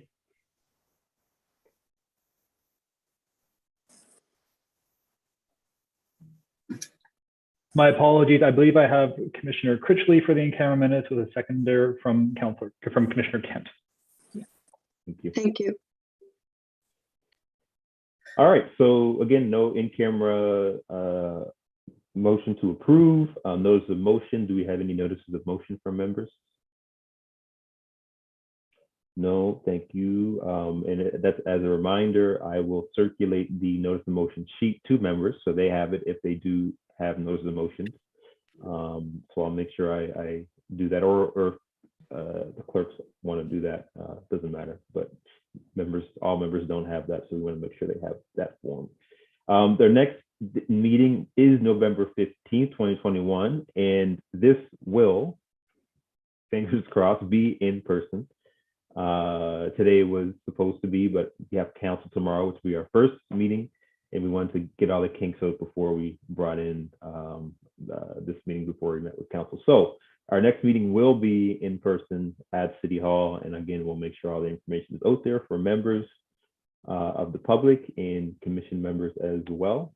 And with that, it called for a motion to adjourn. Motion to adjourn by Commissioner Critchley,